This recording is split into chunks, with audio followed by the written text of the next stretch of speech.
Hello and nice afternoon? Question mark. Yes. Hello, hello. The Tromber it's called this week. What the hell is going on in Sweden? Water tornadoes. What? And to answer your question, I'm doing pretty good today. They installed the new boiler, so I have the water running again, and I have hot water again soon. It's still warming up a little bit. So I am doing really good today because it's fixed, even though it didn't take long. It's pretty inconvenient not having water. Uh, I actually borrowed two buckets of my upstairs neighbors yesterday. Thank you again. Uh, probably told that yesterday as well, but I like telling it. I think it's funny. Um, but yeah, so water tornadoes, huh? That does not sound great. It's been pretty wet in Belgium as well, so but not that wet. We haven't had any like water tornadoes or anything, like torrents or whatever. It sounds pretty scary. Hope you're okay. Well, I mean, probably you are, but still.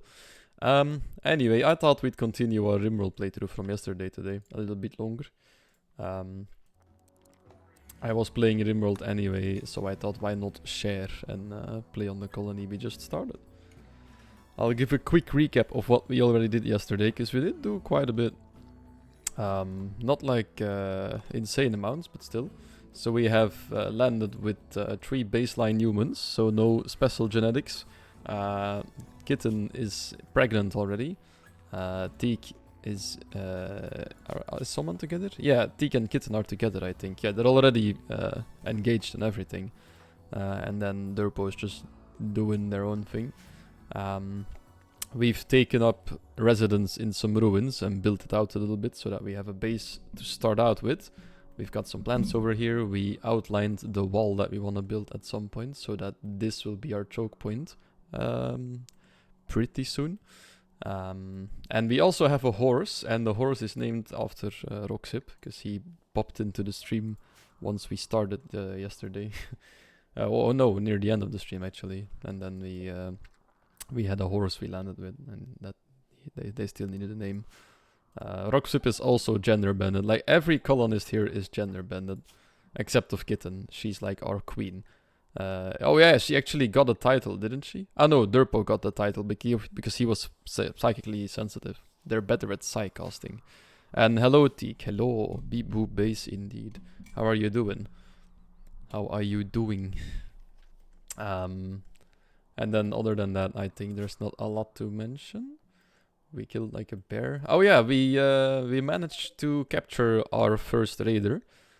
He is a waster, so he is immune to toxicity. He's super immune to regular sicknesses, poor in other stuff, and not too attractive, pretty aggressive. And they are dependent on psychite. But coincidentally, we were already planting that drug. So once these are grown, we can help him out a little bit, because he's already suffering from dependency. So it's at 6.5% now. So soon, after 5 days, soon he will be going into deficiency. And once that starts, he'll be slow soon. And yeah, we need to get him the drugs, basically. Doing okay, getting done with weekly stuff on Final Fantasy. Enjoy. Very important. Good luck. Now for today, I don't think we have big plans. I think we'll just be building out a little bit and we'll see what happens. We only have one available quest right now, which is the mechanoid signal. If we signal it, we'll be getting a graph engine, which we can use to make a graph ship. And then we can fly around. But the problem with this is we will also need a graph anchor, and I don't think we can afford that at all yet. Otherwise, if we lift off, then this tile will get destroyed with the base and everything on it. We don't want any of that. So yeah, it looks like it is now 2 o'clock in the afternoon. Kitten is refueling some torch lamps. Teak is helping with planting, actually. And then Durpo is as well. I don't know what roles they had again, because I started another colony in my own time, so I'll have like 2 startup colonies running separately right now. It's a bit confusing, because I usually do use the same names as well. So it's a bit weird to take a look again. I'll have to take a look again to see what Right, so Teak can plant, but their priorities are constructing. So if there's anything to construct, we need to make sure he does that first. That's why I did that, right. But that means that we have nothing construction-wise going on right now, because he was planting. We're also first converting the prisoner to our own ideology.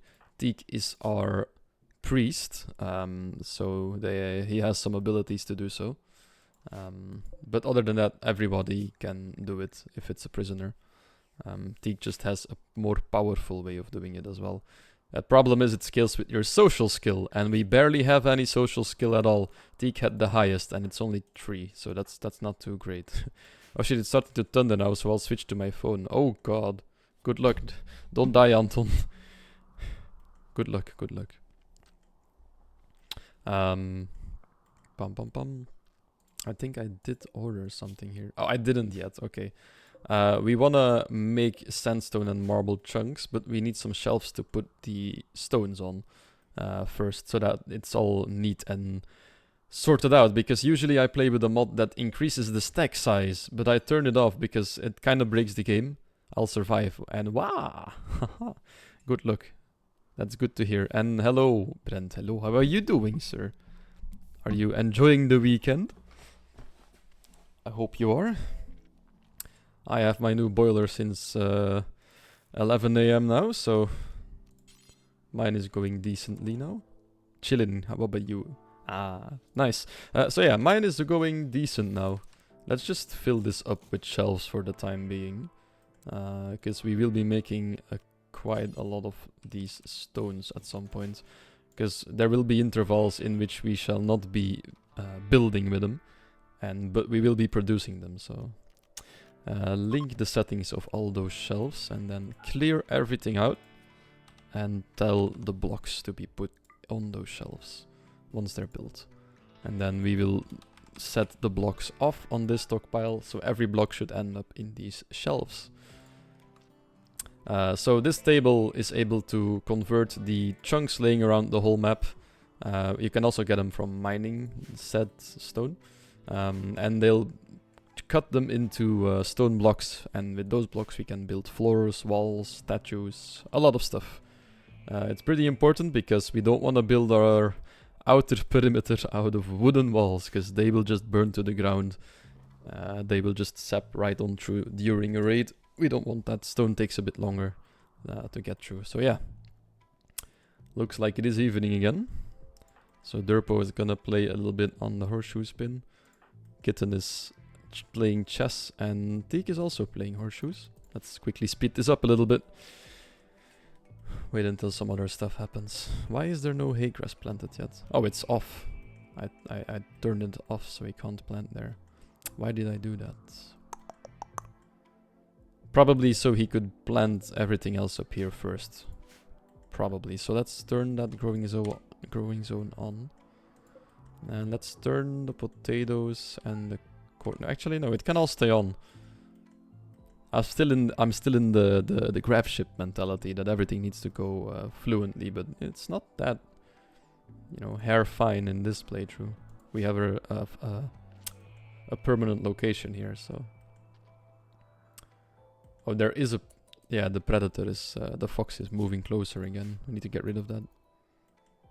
That can decide to attack us, and if that thing decides to attack Kitten, we might lose the baby, so we don't want that. Oh, there they go again.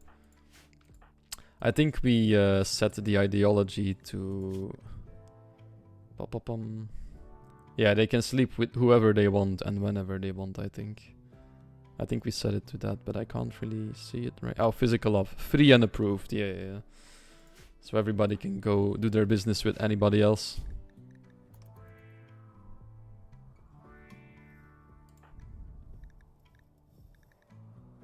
Does it actually show any love and afterglow? Yeah, nice. Get a social buff if they freaked. Ah, we're building the shelves, perfect. Quest active. Beggars wish for aid. A group of poor travelers are approaching looking for help. The travelers are begging for 2 medicine, and they need the medicine to help their friends at a nearby settlement that was devastated by raiders. You can give items to the travelers by selecting a colonist. The travelers will move on after 1 day. They are begging for 2 medicine. Now this is charity, so we might get something in return for this, like way down the line, instantly, or, and most likely, never. So we're just handing out free medicine doing this, but I think we should do it because it's only 2. We can miss 2 medicine. It shouldn't be, we shouldn't depend on medicine too bad just yet. So I think we can miss it. We also got another quest in the same time. High Stellarch of the Refugee Empire needs extra hands to help gather the harvest. She's asking you to land a colonist for 26 days. No thanks. That's way too long. That's like half a year. That's half a Rimworld year. There's only 3 of us. We can't miss anyone right now. Let's jump to these guys. Oh, they're coming closer now. And the pregnancy is into the 3rd semester as well. We need to prep for this baby. We need to get a skilled... Actually, yeah. Who is our skilled doctor? Ah, Teak himself is S Medical 7, so... And we need a meditation spot for Durpo. Yeah, right. We need like a statue or something as well soon. Let's see who is supposed to be crafting. Durpo is supposed to be crafting, but I think they're also supposed to be researching, right? Oh, more chunks of space. Jesus. Okay. Those are flying down a lot in this one. This map is really generous. I think I said this yesterday as well. There's a lot of resources coming our way. Teak, quickly go give them the medicine they want. We'll just give them 2 medicines so they can move on. Beggars have accepted the requested items and are leaving. So they don't give us anything in return right now. But in the future, they may come back to us and give us some stuff. The beggars are... Oh, they're naked as well. Oh wait, no, she's wearing a t-shirt. And they both have a knife. One of them has a knife and a club. Very young people. 20 and 17. Jesus. They are having a rough time right now. Or at least they made it look that way. Maybe they're not. Red fox in animal... Okay, we need to deal with the red fox over here. All 3 of us are capable of violence still. That's good. Let us gather outside and get rid of this fox real quick. Our fox shouldn't be too dangerous. We should be able to handle this pretty easily. Kitten moves really slowly because of the pregnancy now though, so we need to take that into account. Let's put her up all the way at the back. And make sure Durpo is the prime target for revenge of the fox if it happens. Okay. We are not hitting the fox a lot, but we are chasing him away now. That's also good for me. If it's gone, it's gone. Okay, we chased him off. We take that, we take that. It probably will bleed out. Yeah, it's only got like 5 hours left. That's a good gunshot, Jesus. That's bleeding really bad. Okay, crisis averted. Where was I? Okay, so the crafting is for Durpo. But they're supposed to... Oh, we have not researched anything yet because the prisoner is... Right. We need to move the prisoner to an actual prison cell. Durpo, can you come do this? Oh god, it's only a 60%. Let's send in Teak. Might be necessary. Okay, no, they didn't resist. Okay, we're good. Put him in the prison next door so that Durpo can go and research if need be, because... We have not done any researching yet. And we need batteries. We need them ASAP. Oh, what are you doing? Sewing area. Wait. Why aren't you going to... The research is fine, right? Why is he prioritizing growing stuff? Oh, it's only... Okay, never mind. It's also on 2. Okay, that's just the wrong order. This is my bad. I had not noticed this yesterday or today. So... I was gonna rush the research, but yeah, I messed up. Luckily, Durpo is pretty smart. So he's already got 7, he's got a burning passion, so this will go up pretty quickly, which means the research will continue on really fast soon. I think one skill we were missing was mining, right? Wasn't it? Oh no, Durpo can mine as well. Durpo will have a lot of work soon. Has to research, has to help with the plants, has to go and mine stuff. But what did the squirrel die to? Ah, the red fox. Ah, probably the one that we killed. Let's haul the squirrel in and slaughter it. The fox has died as well. The fox is actually not too bad, because I think fox fur, like its fur is pretty expensive. Fox fur. Yeah, 350. It's slightly less expensive than the bear skin we have, so that's good actually. Right. Very nice. Things are still going very smooth right now. I can't wait for it all to go to shite. It's gonna happen. That is the way of the Rimworld. Oh, we put teak on crafting as well for the stone blocks, right? So that Durpo can keep researching. But teak is busy with the plants, probably. Sowing area. But that's good though, we have to train his plant skill a little bit more. Who sowed the herbal meds actually? You need 8 for this. Oh, Durpo actually has more plants, okay. So he has sown the heal roots in that area then. Okay, Kitten doesn't seem to be doing a lot right now. Refueling some torches. Yeah, okay, she's already grabbing the squirrel, perfect. We need to get that in and slaughter it for meat and stuff before it goes rotting. There we go. A little squirrel meat. It's probably, it's only 17. And 8 light leather. But 8 is still better than none. Right. Contact helpers. Yeah, okay, that was that quest. We're not doing that, right? So Durpo is now researching the battery. I kind of want to make stone blocks already, but Tik is too busy sewing and handling the prisoner. And Durpo is too busy researching. We want to prioritize at least the battery and the solar panel. After that, Durpo can go and make some stone blocks. After that, it's fine. And Kitten is just putting stuff inside. Let's quickly designate these boulders to be picked up as well. Oh, she was cleaning as well now. Ah, because she was gonna cook, okay. Right. Let's actually take a look where we landed again, because it's been... I can't remember exactly where we landed. Aha. There's lots of mountains around us. There's not really that much interesting going on here, okay. Gotcha. I'ma also move the chat a little bit closer, like that. Yep. So that it's a bit closer to the inventory. Lose as less space as we can. As little space as we can. English very good, yes. And then now we just wait around and see a little bit.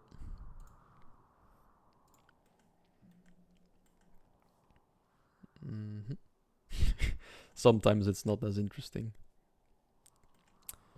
But that's a good sign actually. That means there's nothing too bad going on right now. But I think our next event will be happening. Oh yeah, it's been a long time. There's gonna be a raid or something really soon. And that might actually be pretty tough because, well, Kitten is not fast at all. We should probably build up some barricades or something so we can have some cover. These give you 55% cover, so let's make some like around here somewhere like this. And then how much was this? 4 by 4, okay. So let's put up those and then maybe reset the traps to go like this. And then maybe make some other ones as well around the sides of this. Just so we have a bit of a defensive position to take if need be. That way Kitten won't have to go as far to help out in the combat. Because as you can see, she's moving at 50%. Oh, 27%. Ah, because she has morning sickness. Okay. And a pregnancy mood in collapse, which means she's probably not happy. Oh, minus 14. Oh, she's having a bad time right now. Pregnancy-wise. We're also gonna order to construct a crib. So that if the baby is born, we can put it in there. And then after that, we'll also build some baby toys. So like a baby toy box. And a baby decoration. So that the baby can play around a little bit after they're born. That way they learn a lot. Oh, she's just vomiting all over the food. Oh no.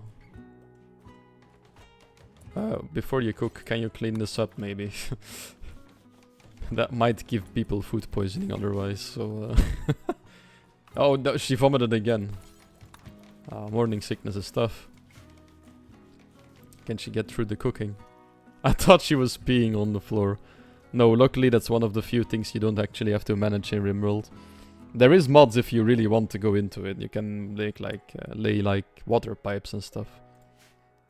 And then you have to manage that as well, but I highly vote against it because that makes it so much more difficult. I've never played with it, but there's already so much you have to micromanage. Though that is the whole game though, so, you know. For some people it's probably pretty fun. Just not for me. Something else I haven't checked. Is there any steam geysers around the map? Because those can give you a lot of power late game. Or mid game actually, but... okay, yeah, they're all outside our perimeter, so... That's not good. That's not too good at all. We'll have to go out and build blocks around them once we put on the thermal generators. I will. It might help if we make a mechanator as well and make a robot that helps us out with the cleaning and the hauling stuff around. Problem is then we'll have to deal with toxic waste and we can't yet really deal with it. We don't have a freezer for it yet, so... And then after that we need to dump it out somewhere, so... Aha! There's the raid. It's the virus group again. They're like, they captured one of us. Let's go get him again. It's, again, a woman with a knife. So instead of a dude with a knife, they sent in a woman with a knife this time. Was she attacking immediately? I didn't read. They are attacking immediately, okay. She is called Far Skarsko. She's 19 and she's spent her childhood as a scout. She's a fast walker, lazy, that kind of contradicts each other. So that kind of evens out for the work speed, but not for the move speed, but not the work speed. And she's delicate, so she takes more damage than a usual pawn would from the same wounds. Once again, this is actually an interesting pawn, because we're already dealing with one waster in our prison, which means we already have one need for the psychoid drugs. So we're already doing that. It's not much extra effort to keep this one in as well. She's not unwaveringly loyal as well, so we can actually recruit her. She's still very young, that fits with our own belief system as well. So I think we should just go ahead and try to capture her if we can. It is a bit more tricky this time around though, because she's coming from the side we don't really have any defensive setup on. So we might need to just hope for the best here. We'll just put their fire at will on, and we'll just have to hope that they don't kill her in like the first few shots. And then we can just beat them to the ground and hopefully capture them. We don't have it. Oh, we could just put a bed in there real quick in a second. Oh, a trader has arrived as well. A bulk goods trader from the nation of Skoon, or Soon, I don't know how to pronounce this. The nation of Skoon is a gentle tribe, so it's a tribe that's lived here for a long time without technology. And they're on the gentle side, so they don't necessarily go to war all the time. It looks like they are bringing quite a lot of people, so we kind of have to hope they don't meet her first, because they will probably be enemies as well, so they might fight her. So we will need to do this quick, because they will just go for the kill. Oh yeah, she's a fast walker. That's why she's so fast. Was just about to ask, my, she's so fast. Okay, so let's see. Once like 1 or 2 shots hit, will be okay, we've hit 1 shot in her leg. That's good, because she was walking pretty fast. Let's hit. Oh, okay. We hit her a couple of times now. Again in the leg. Okay, she got super speed. Yeah, she's really fast. Please stop firing at will right now. Teak, can you... Who's constructing? Teak, okay. Can you put the bed over there, please? Can you... Why can I not right-click to put the bed there? Is it because of that being a prison, maybe? Drop the knife, please. Oh, they don't have a lot of melee skill, actually. Teak should go help out with this. Let's keep Axel on standby over there. No! No! Fire at will. I turned it on. It turns on automatically if you redraft them. Ah, I didn't know that. Shit. It turns on if you redraft them. That's so unlucky. I thought it would stay off until I... Okay. Ah, that's unlucky. He shot. It was like, nah, no, I don't trust her. Let's shoot him. Ah, that sucks. Okay, we lost a potential colonist. It's not too bad, though. We still have 1 waiting here.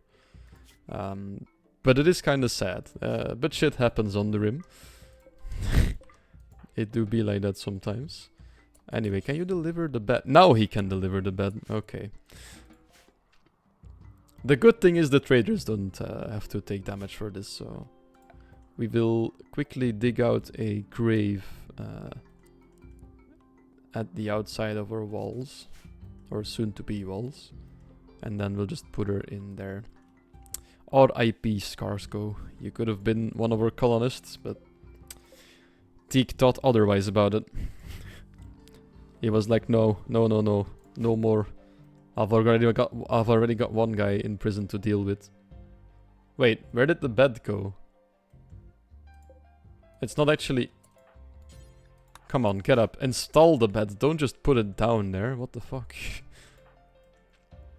And then, since you have our highest social skill, you will also go and talk with Scuba, the herder. He's the... Oh, wait, why can't you play... Oh, probably because he's walking on top of it sometimes. But yeah, go trade with...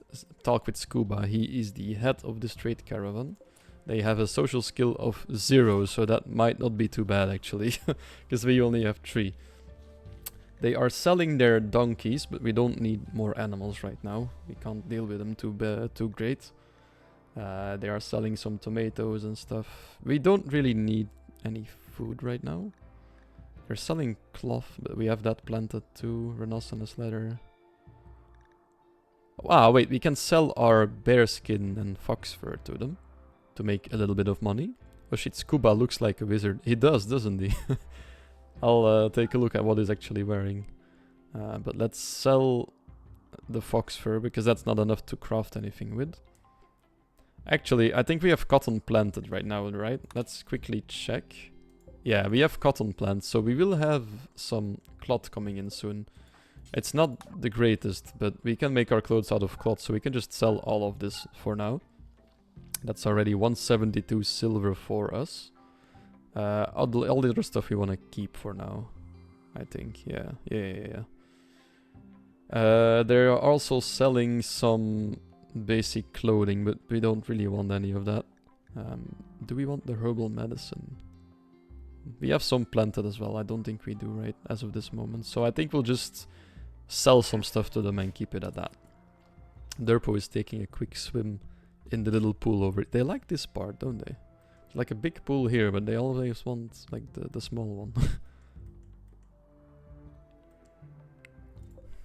Anyway, yeah, there's like 11 people here, so you could choose to attack them and, you know, just take all of the stuff forcefully, but they don't really have that great stuff anyway to begin with. They do have some Trumbo fur, that's pretty expensive. Oh, Teak, he's asleep. Go put the bed in.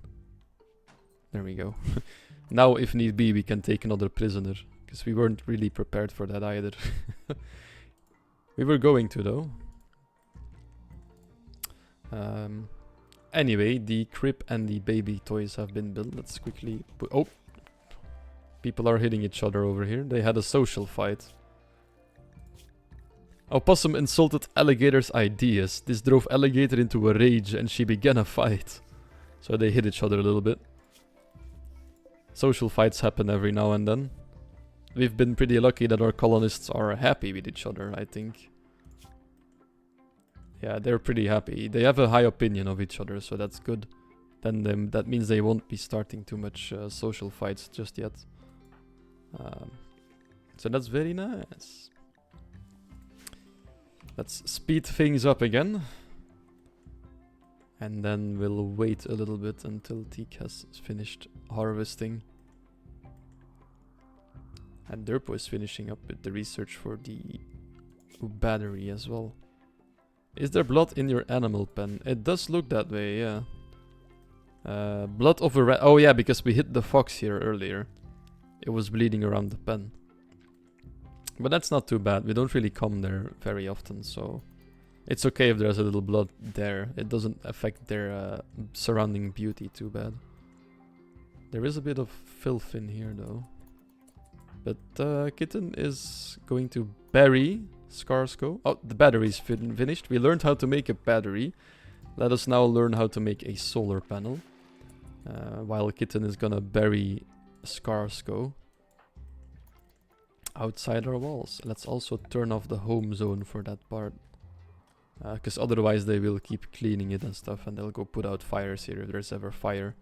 We don't necessarily need that. Disturbing vision. Tixka had a strange dream. In it, he saw a black shape unfurling in space and time, growing and consuming. The shape originated from a nearby crumbled monolith. Upon waking, Teak feels strangely drawn to the monolith. It calls to him. So the monolith is from Anomaly. And this adds horror-themed stuff to your playthrough. And some of the horror-themed stuff is just such a bee to deal with. Like, it's insane how much hard stuff is in there. So I don't really know if you want to be doing any Anomaly stuff. But on the other hand, I have every DLC enabled for a reason, right? We probably should get into it. But I want to wait a little bit longer with that until we have at least like the outer perimeter set up. So that we can funnel the threats coming into us. I think that's gonna be the priority for now. That and maybe like a little more buildings, because we don't really have a lot right now. It's all just stacked up in one place. The rice still will be good for about 40 days, so that's good. Kitten is getting silver. Oh yeah, they were carrying silver as well. And Teak is just harvesting some crops. Let's keep following him with the camera mod a little bit. See how he does. Oh, talking to the prisoner. There's a grizzly bear here again. No. Okay, no. I can already see it going wrong here. We need to get rid of him. But that should be a bit easier this time, because we have the traps set up now. Let's put them far enough over here to make sure that they don't get hit. Then Derpo will have to get the grizzly over here. So let's quickly shoot it once to anger it. If it stays away, that's also fine. Okay, nope, that also works. If it just goes away, then we don't have to deal with him. If he's over here, he's more likely to hunt the rat and stuff. And not us, you know. And then it's actually fine. Anyway. Stay up there, Mr. More chunks of spacecraft. God, there's gotta be like 20 chunks or something right now, right? 12! That's so many! Like, for those that don't know, each of these chunks hold like 6 components if you deconstruct them. That is a lot. Especially in the early game. That's like 60 components that fell from the sky for free. That's insane. Normally you have them like every couple of months. Like every 40 days or something you have like one chunk, but no. They're getting a lot in here. It's a really lucky map so far. How is he doing? He still believes in the outlaw chamber, but he is about to crack. He will also soon believe in the Arctic path, which is our ideology. Transport pod crash. A recruiter named Weishen is crashing in a transport pod nearby. Weishen is from your enemy, the Dulconiol pack. You can capture him for recruitment or slavery purposes. A space refugee, let's see. He's wounded. He has some pretty bad cracks. He has a big stab and a big gunshot wound. Kovesh Weishen. They are a Itakin. Itakin are like furry. It's like a furry race in Rimworld. They are bonding with animals. They're really good at animals. And they are really strong up close. And they are robust, which means they take less damage. So these are like ideally your frontliners in melee. And it looks like this one might be pretty good. He might actually be really good. The trigger happy is a bit of a waste, but quick sleeper means they won't be sleeping as long. Iron Willed means they won't have a mental break as fast. And they also lose their certainty like slower, so they are pretty convinced of their religion. So that will make converting him a little bit harder, but it will be easier to keep him believing. And he can help us out with construction. He's not too bad at social either, and he could help train the animals. And of course he can be our second front line. But that makes it 3, I think, because I think this guy also was melee, right? Yeah. So that means we'll have 3 frontliners. That's a lot. That's too much, actually, for the time being. But we will go and capture him, because this is a free one to get. So can a doctor take him home? Yeah. Teak, go and capture Weishen. Or Wishen, I don't know how to pronounce that. And then we shall recruit him as well, slowly but surely. Probably pretty slowly. The colony is growing really fast this way. Lots of people, that's good.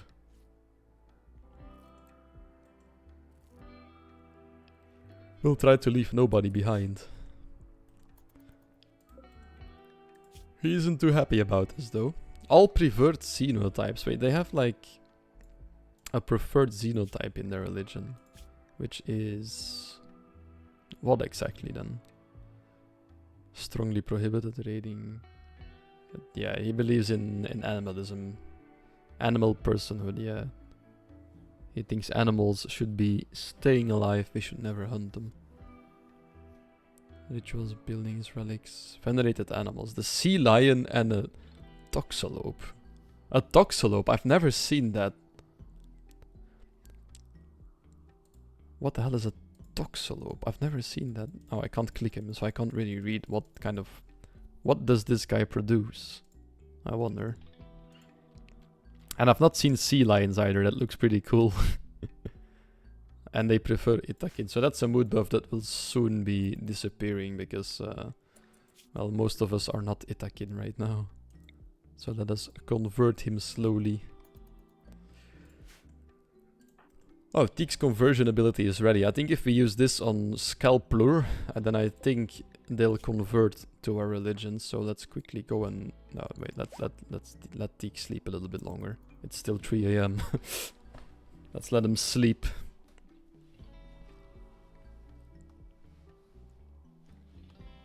Here we go. Once he gets up, we'll try to go and convert him. And then I think they will be joining our religion. Okay, he's sleeping in today. There we go. Have a nice breakfast. Feed them breakfast. Oh, he's already trying to convert Weishen. Go back in there and... maybe a regular one is enough, actually. Let's see.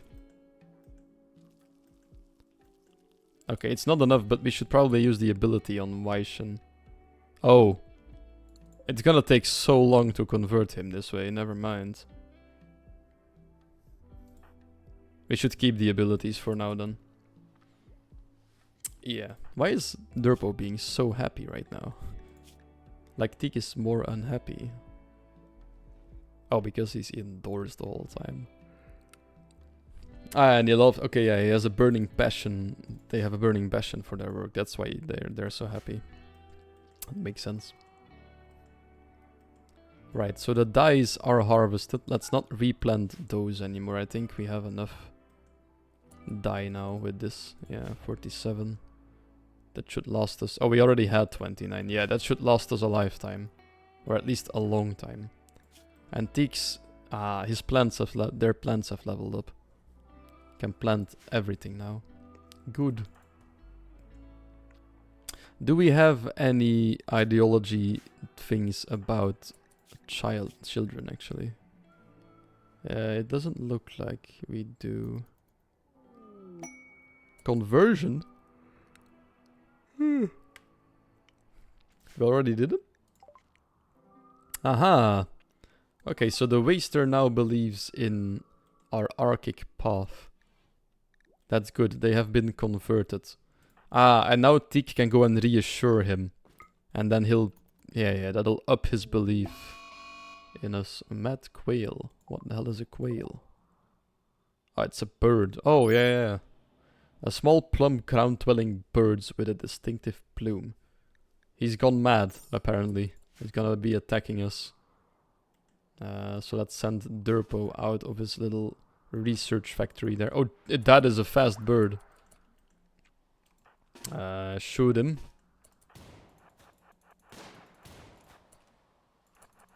This might be dinner, guys. Come on. Perfect.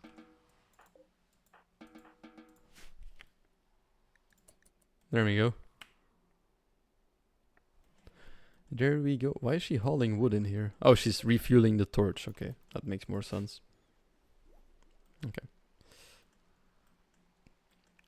Okay, so Scalper now is 63% certain about our religion. That's great. That's really nice. Okay. Oh, and I am more of the tired than I thought I was. Jesus. Yeah.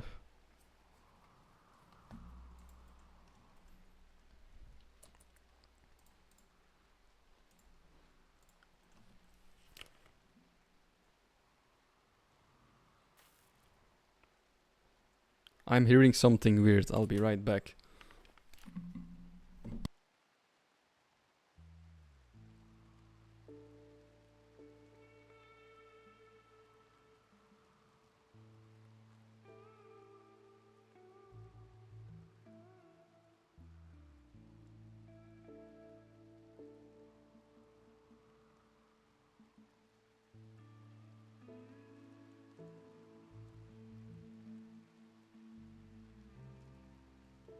Okay. The noises were coming from outside. I was just a bit scared because of the new boiler. I thought, oh, what the fuck am I hearing right now? But it was some noises outside, so it's fine. Tweaks. That might have been the second option, yeah. My best guess was the boiler going wrong. My second bet would have been one of the cats. Oh, and then it can only be Twix, because Oreo is right over there. He is chilling on his little perch right now. Just sleeping. They are going at it again, while Durpo's trying to play some chess. She's like, what the fuck, guys? Come on, I'm right here. Poor Durpo. She is losing psi focus because we didn't give her any meditation spot yet. Why are you working again? Go to bed. Go sleep. She was gonna pull an all-nighter. That's not necessary. You'll be fine. Just keep researching.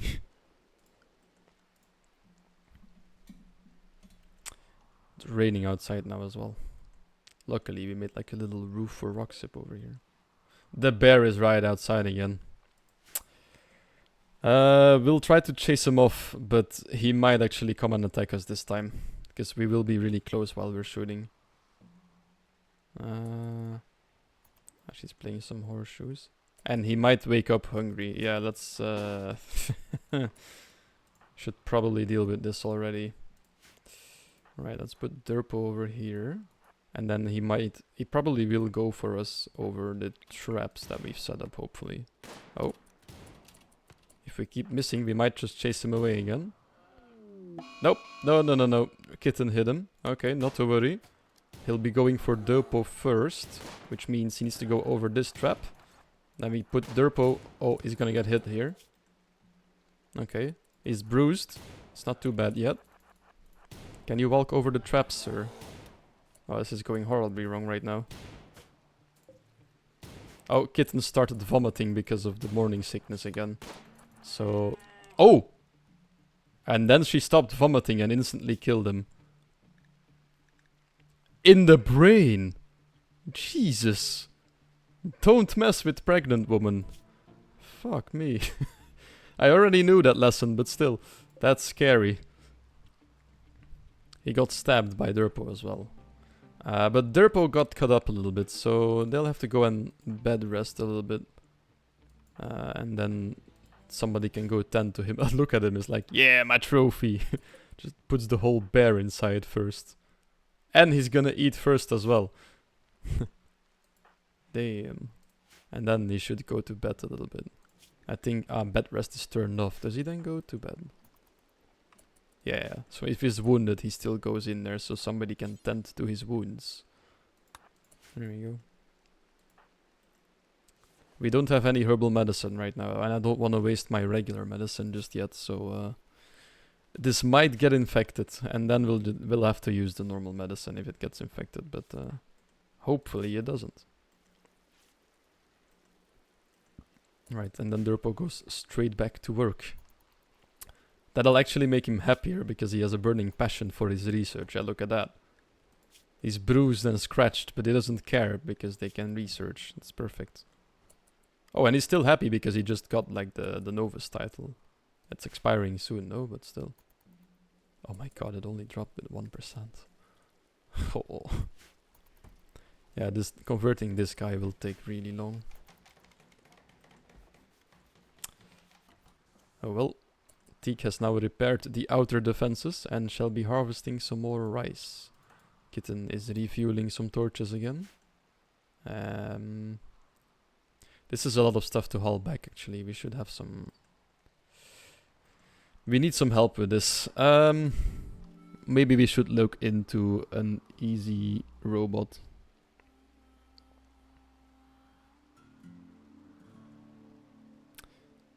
Okay. If we make somebody a mechanator, we could have a robot for hauling stuff around. That might be interesting. I think we need it. But Kitten will be out because of the pregnancy for a bit longer. And then she'll be busy with feeding the child and stuff the whole time. So I think we should start working on it. It's 1 in the afternoon now, so it'll take a while to get there. We'll start by deconstructing this tomorrow. We actually have to attack it in order to destroy it. This is like the ancient Exostrider ruins. And in the midsection, it contains an ancient mechanoid transponder. We want that one. If you could extract the transponder, you could decrypt it to gather valuable information. The incendiary weapon cells are intact but unstable and will likely detonate after you do some damage. So we have to attack this, but we have to be careful with it. Because it might go boom if we do. But we do need what's inside. If we want to start out with robots. Which, yeah, we definitely want to. Then we'll have a little robot hauling stuff for us. Really important. Because now it's just all laying here. Kitten's trying her hardest, but she can barely move because of the pregnancy, so... And Derpo has to prioritize the research for now. Really important. But soon, Skalblu shall be joining, right? Reduce resistance, and then once the 10 is 0, they will become one of our colonists. And by that time, I hope we have some psychoid plants ready and ready to go so we can make some drugs. Let's actually turn those fields... no, let's not turn them off, we need them. The stockpile is pretty full now though, so... That's not too good. Oh yeah, the bear meat's in here now. Tonight, both Derpo and Teak are playing with horseshoes. Why is Teak eating raw meat? There is meals right there. Why are you eating raw bear meat? Ravenously hungry. Disliked food. Why is that disliked? Oh, they all dislike simple meals? Wait, why do they dislike it? What? They'd rather eat raw food than... Oh my god, they're all eating raw food. Wait, what's the problem with this? Don't they want to eat meat, maybe? Do I have like a vegetarian colony? What's going on?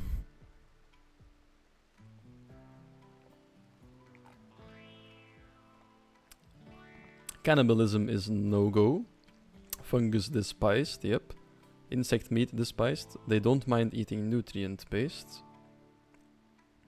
What's wrong with a simple meal, then? Wait, let's actually eat one and see what the mood debuff says. Okay, so now he has a mood debuff. Normally. Oh, it venerated animal meat. We have a venerated animal. Wait, are you kidding me? Oh, do we have the fox as a venerated animal? Oh, I remember now. We have, don't we? Yeah, the...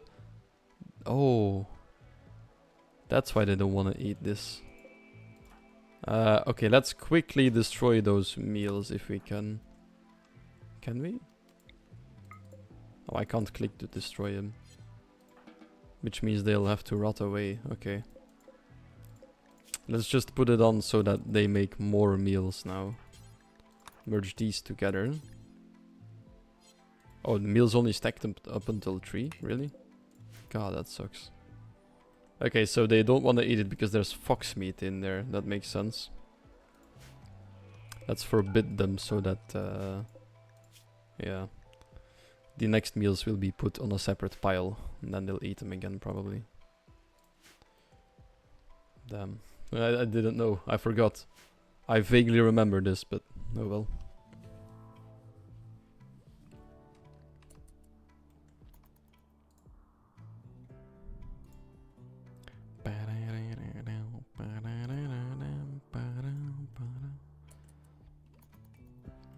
Teak is going for a morning swim, it would seem. A quick dip, and then he goes back bip. Maybe that 1 hour of recreation in the morning isn't enough. Oh no, actually she should be on her regular medicine because of the pregnancy. Let's maybe give him 2 in the morning and then 2 in the evening. Switch it up a little bit so that the one in the morning is actually useful. Oh, kitten's little pregnancy icon is flashing right now, which means she is about to give birth, probably. It's not gonna be far away anymore now. At best a couple of days. It's almost time to welcome a new child into the colony. Quest available. A lost survivor. We also get a quest right now. A desperate refugee named Jay Guang is approaching.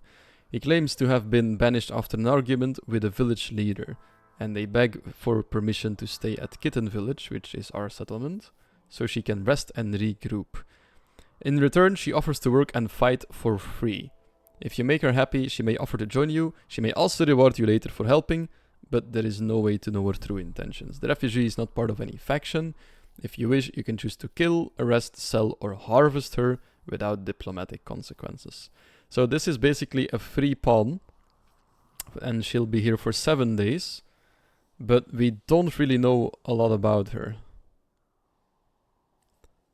She may actually start attacking us at some point, but we don't know.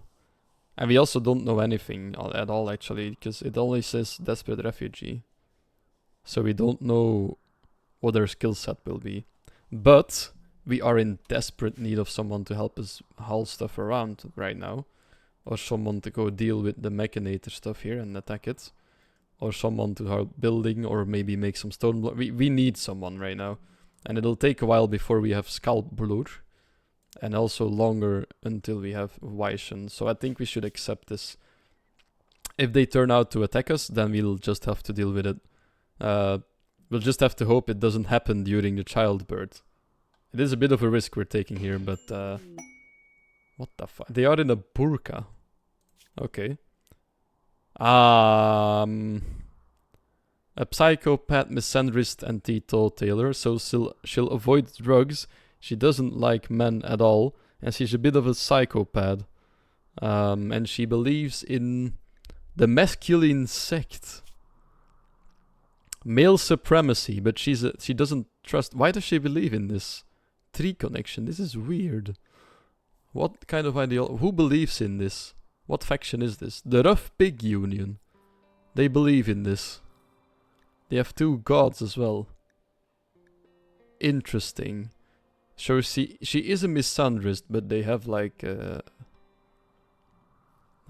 male supremacy beliefs. Okay. Oh, they have a shooting specialist. What does that? Shooting accuracy +7. How do you get this? What belief system gives you this? Supremacists. Supremacists. So slavery is honorable. Ah, okay. Execution required, speculative guilty. Shooting and a melee specialist. That's interesting. So they have a melee specialist as well then. Ah, no, you have to choose properly. Green funk.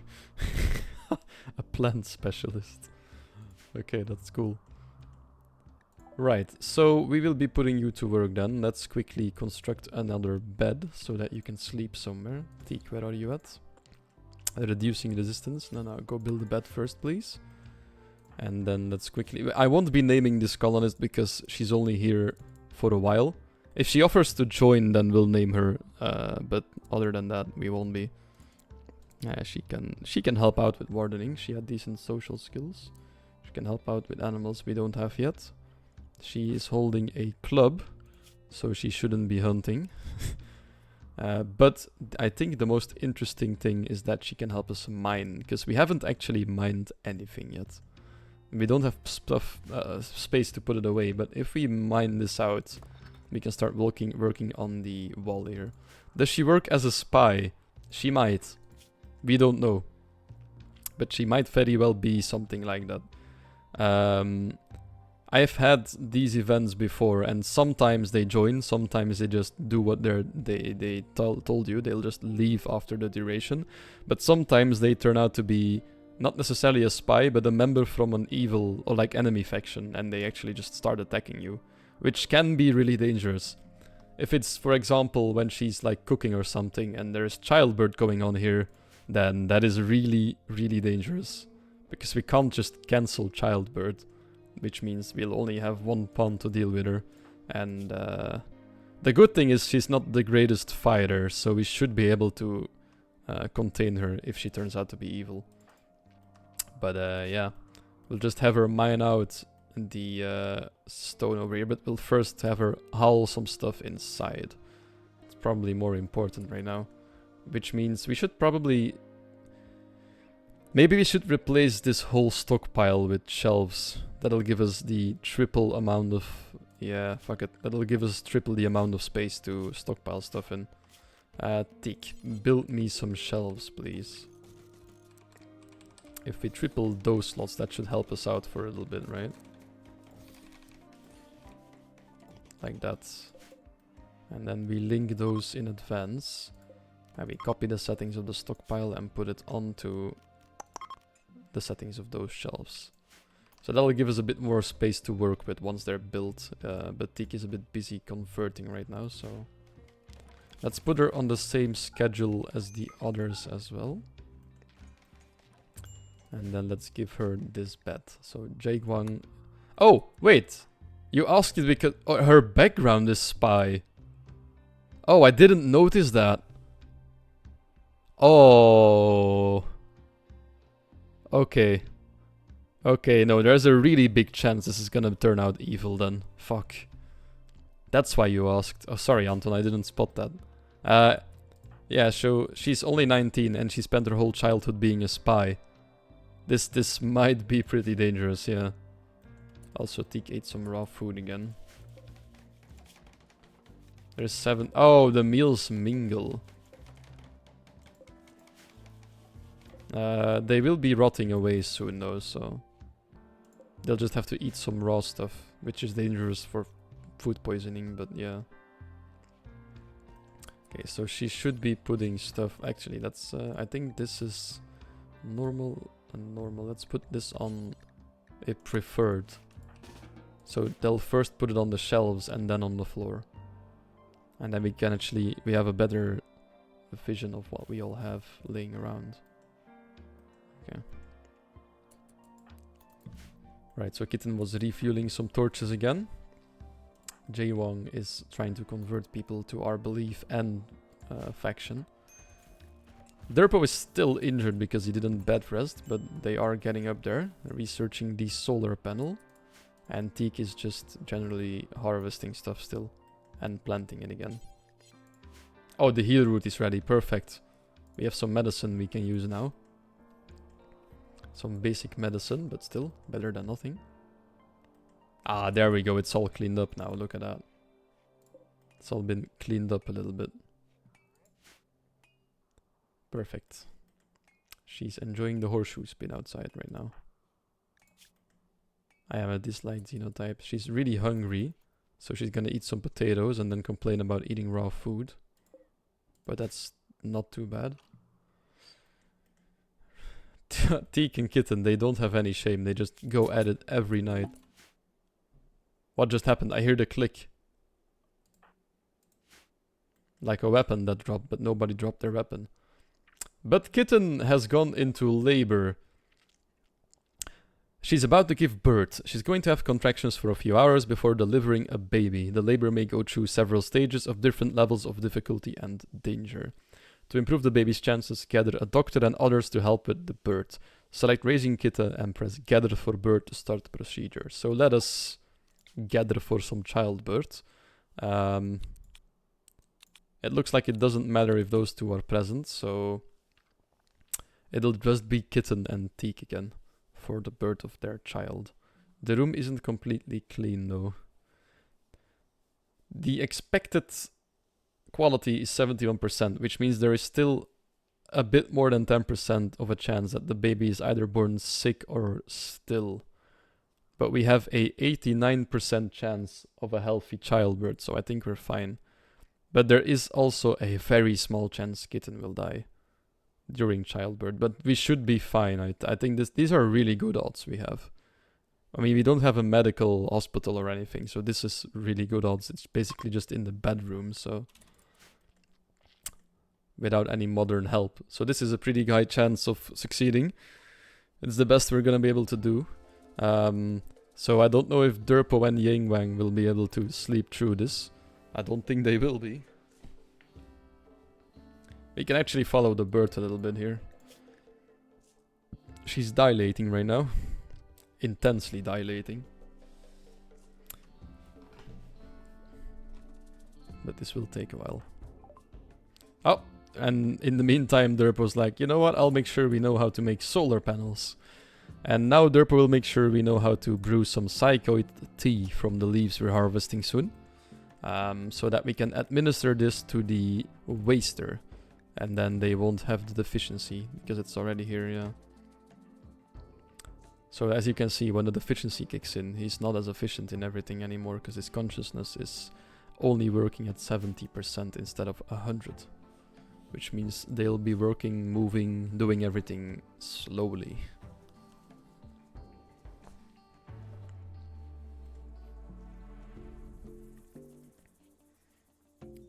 Seems to be going pretty fine. Major break risk. No, Teak, stay happy. Stay happy. You have to finish childbirth. You have to deliver a baby here. Hopefully it'll go fine. Tattered apparel. Oh yeah, the new one. Yeah. Her clothes are pretty banged up. It's still dilating. Oh, she's pushing now. The final stages of childbirth. The birth is imminent. So hopefully they'll come out healthy. They should come out. If they're not coming out healthy, okay, phew. That would have been a really big bummer. We have a healthy childbirth. Chance of a healthy baby at this quality level was 89%. The baby has been given the temporary name Baby Myers. You can change it until 1 day after birth. I think we should name the baby. I can't really see. It's a female, so we have a little girl. They had a girl together. I think only Anton and Brent were in the chat. So since we are gender bending the whole colony, which one of you wants to be a new child? You can choose. Or I just choose. If there's no answer in like a minute or something, I'll just choose. I'll flip a coin then. Not that I have any coins laying around, I'll have to go grab one. Does Anton want to be a baby girl? You can also say no. Take me if Jente won't answer. Jente is not watching, right? Is he? Is Jente here? I think it was Brent that was watching. I don't know if he's still watching though, so... Ah, no, maybe not. You know what? This will just be Anton. There we go. Oh, not Nathan. I'll stick to nicknames for the playthrough though. And the nickname will also be not Nathan. Yes. This is baby girl Anton. And she's being fed right now. The kitten is breastfeeding her. God bless. And this shall be not Nathan's little crib. Right, now from now on Teak will be caring for the child every now and then. Let's put the mother on there as well. Low baby food. Starvation. Kitten is starving. Teak, feed her some rice. Some raw rice. Very nice. And Hanny put Nathan in the crib. Perfect. Nathan will soon fall to sleep. The first simple meals have rotten away. Perfect. Now time for those to rot away as well, and then we can once again eat some simple meals. Aha! Teak's abilities are also ready, so let's go and convert Winston. Let's actually keep converting on. It's from a mod, and then he'll do it automatically once the ability is ready. Now we don't have to micromanage that one. That's good. Oh, a new follower. Ishola Koreide. Thank you. I probably butchered it, but thank you for following. I hope you're enjoying. Just too late to become a baby girl, so you might become one of the next colonists that's in the prison then. I think for now, Smiles Fire is the only one in queue before you. It's a bit easier to have like, oh, what the why? No. You have a healthy child that was born. Yet he broke. Oh, okay, you know what? Fair enough. He's pretty unhappy right now. He got up at like 2 AM to deliver a baby. Never got any downtime. And then had to eat like a venerated animal before. He's sweaty, slept in the heat. He wants his priest apparel. He failed to convert. His sleep got like, he's so angry. And he decides, you know what? I'm gonna dig up a corpse and put it on display. It's not too bad. That's a decent breakdown to have. It's annoying, but it could have been way worse. He could have gone into like a murderous rage to kill one of the prisoners or something. So he dug up the recruit he shot himself, by the way. And he's gonna be putting them on the table. Let's quickly get Durpo here, so we can go bury her again. There we go. He's like, yeah, look at this. I did this. I made sure we lost the recruit. For those that weren't here during that part of the stream, we got raided by this person, and I really wanted to recruit her. So I undrafted Teak, and then I drafted him again to go and beat him, but with only hand-to-hand combat. But apparently, if you have fire at will off, and you redraft him, it turns it on again. So he shot her, and that killed her right into the lung. I think that was the final shot, yeah. And now he's dug her up again to put her on display. So let's quickly go and bury her again. She deserves some peace. It also gives rot stink, which isn't very healthy. So Durpo is burying her again. There we go. And Teak has it out of his system now, so he will soon get some catharsis and move on with his life. Actually, I should be happy with this mental break. If he was gonna break, then this is a good one. Ah, kitten can walk again as well. She is still fully exhausted from childbirth, but she'll be with us soon again. That's great. Oh, extreme break risk. Ah, okay, he left the break. But you can see his mood will be improving drastically now because of the catharsis. So he'll be happy for at least 3 days, and he won't have to eat any fox meat anymore during that time, so he should probably stay happy for now. And Jaguang has been helping out with hauling stuff inside, that's great. And then she should be starting with mining soon. Actually, I think we have everything inside right now, so let's make sure she starts mining.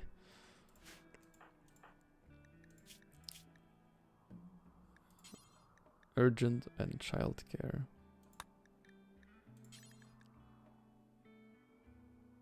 Ah, yeah, okay. This way is better. Babies can eat insect jelly. What? We can give him the jelly. Not that we have any, but we could feed it to him if we wanted to. Oh, Derpo is going for a very late evening swim, it seems. It's 10 PM and he decides, you know what, I'm gonna go swim in the water a little bit. Look at that. Look how happy he gets from it though. Sorry, she gets from it. I keep forgetting that I am a woman in this game. That's why we're called the Genderbenders. We landed and every gender was upside down, so... Oopsie daisy. The only one that's not upside down is Kitten. Raging Kitten is moving Nathan somewhere in a safer temperature. Why are you putting him out? What are you doing? Breastfeeding Nathan. Oh, they're going to the room next door because it's a little cooler there. Just a little though. She's like, yeah, you'll be here. You'll be safe here. It's a bit more fresh, I guess. Fair enough. Yeah, she's putting him in the crib again. What is the comfortable temperature for the baby, actually? Can we see this somewhere? I think we can, right? Minus 30 and plus 30, so this is like at the edge of what's comfortable for him. Okay, so maybe it's a good thing she went and fed him in the room next door. Might have been good. Oh, and they're going at it again. They just had a child. I actually think we should keep going with children. So we could put this on try for a baby. You know what? No, we'll wait a little bit longer with doing so. We'll just give him some time to accustomed to this one baby, and then given the time, then we'll get some more. Doesn't look like Jaywang is a traitor so far. She's been here for 2 days now, and she's gonna leave in 5. So, oh, she just put Nathan on a shelf in the next door because of the temperature. Let's have Tico chop some wood down so that we have some more wood again, and then make a passive cooler inside here, and then that way it'll stay a bit more cool in there. Taking a simple meal, harvesting. No, make me a cooler first, please. Thank you. And then the temperature can drop a little bit in here, making Nathan a bit better. They'll feel better then. The cooler is struggling. One of them isn't enough. I get it is 40 degrees outside, so that makes sense, because this is like a bad cooler, so that makes sense. Ah, she's digging up the steel, that's good. Does Teak have construction? Ah, yeah, but plant cutting is first. So he'll first go and chop down all the trees, and then he'll go make the second cooler. So let's actually ask him to make the second one now. Temperature is a bit more important. It's 40 degrees outside. God, that's really hot. Okay, 27 inside now. That's still a bit hot, but it's a lot better than 40. Crisis averted, I'd say. Berserk. The prisoner is going berserk. They're unhappy about their situation. He will attack anyone he sees. This happened because of poor mood, and the final straw was his dependency. So he's in deficiency right now, and he doesn't like it. Yeah. I need... It's been so long since I've had any. So he'll start... he'll start attacking Weishen, but Weishen... Oh no, no, his melee skill is actually higher. Let's send in the cavalry to deal with this. Oh, actually, Jay-Wang is perfect. She has a club. That's blunt force. Oh wait, he's not attacking... Ah, I thought he would go for Weishen, but he isn't. Which means... Yeah, let's quickly drop the weapons. And then you can go open the door, and you guys can go stand at the ready. I think 1 or 2 hits with the club should be survivable. Let's quickly pull back a little bit. Yeah, you can try to escape, that's fine. You won't be getting really far. Oh, now he's attacking Weishen. What? Okay, let's let them fight it out then. Sure.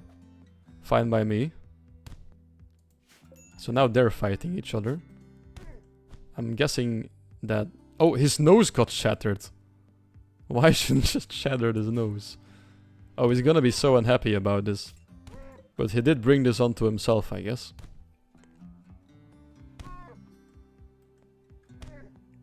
Oh, no, no, no, no, no.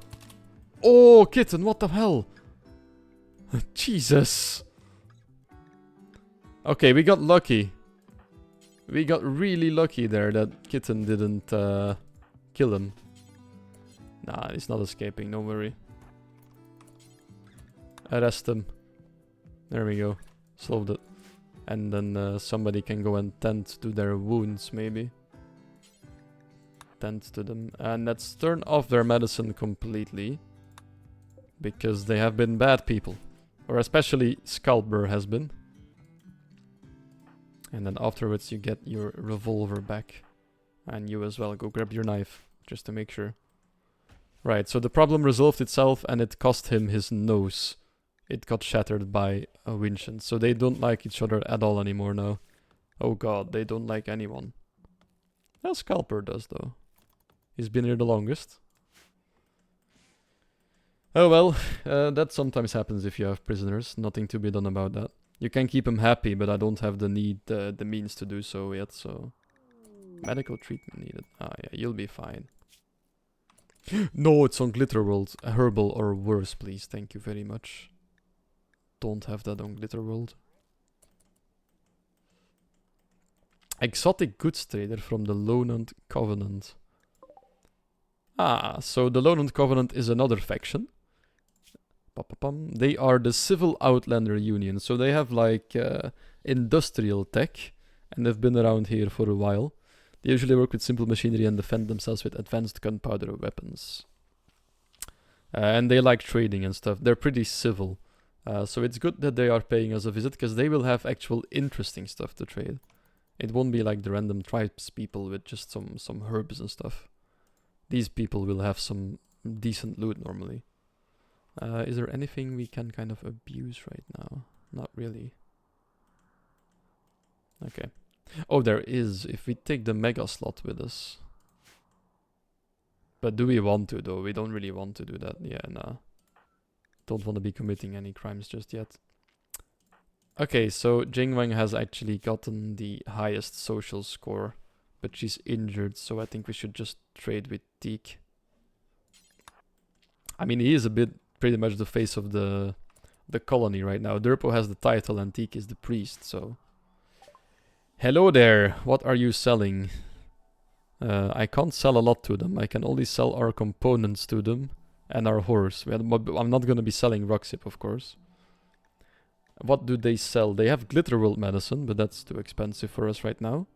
Metal Blood, Death Press. They sell Plasteel. They have a tech print for jump packs. That's a blueprint so that we can research it.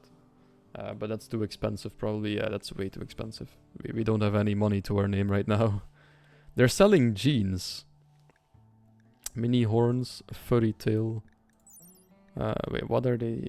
Intense UV sensitivity and mini horse. Furry tail and dark vision. Strong melee and poor melee. Okay, if we had any genes and gene banks yet, then we might actually be able to use those, but we don't. Side trainers. Smoke pop. Oh, we could learn something here. That's interesting. Smoke pop and skip shield. What is that? Skip shield generates a spherical skip gate that sends all incoming and outgoing ground level projectiles to some distant place. The process is forceful enough to detonate explosive projectiles.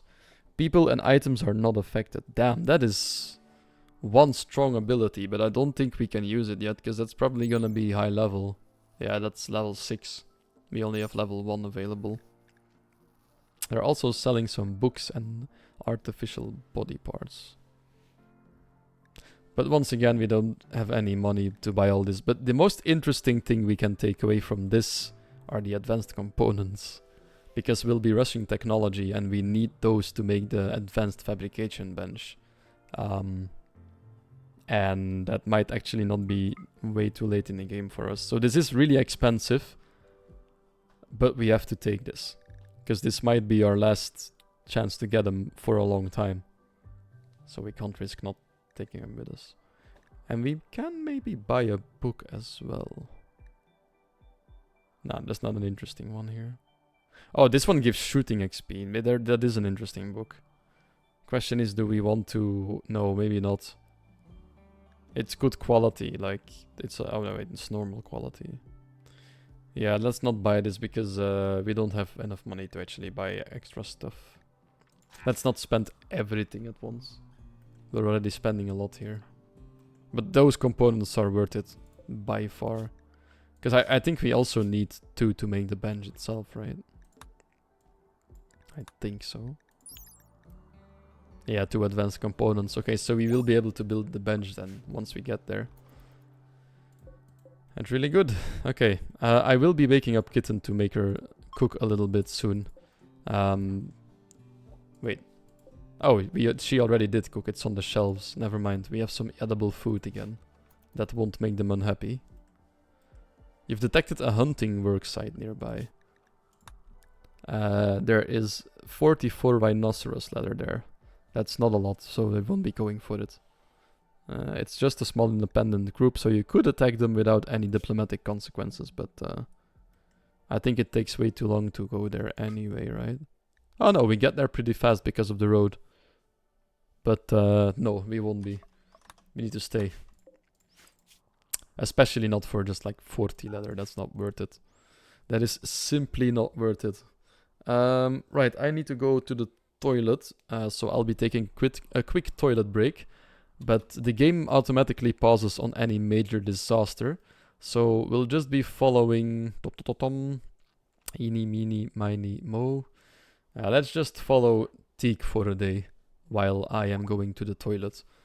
So I'll be back in like 2 minutes. And then we'll continue the playthrough a little bit. But for now you can enjoy Teak's day in our colony. There shouldn't be anything going on too soon. So I think we'll be fine for a while. Let's zoom in slightly more like this. Okay. I'll be back.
Alright, here we are again.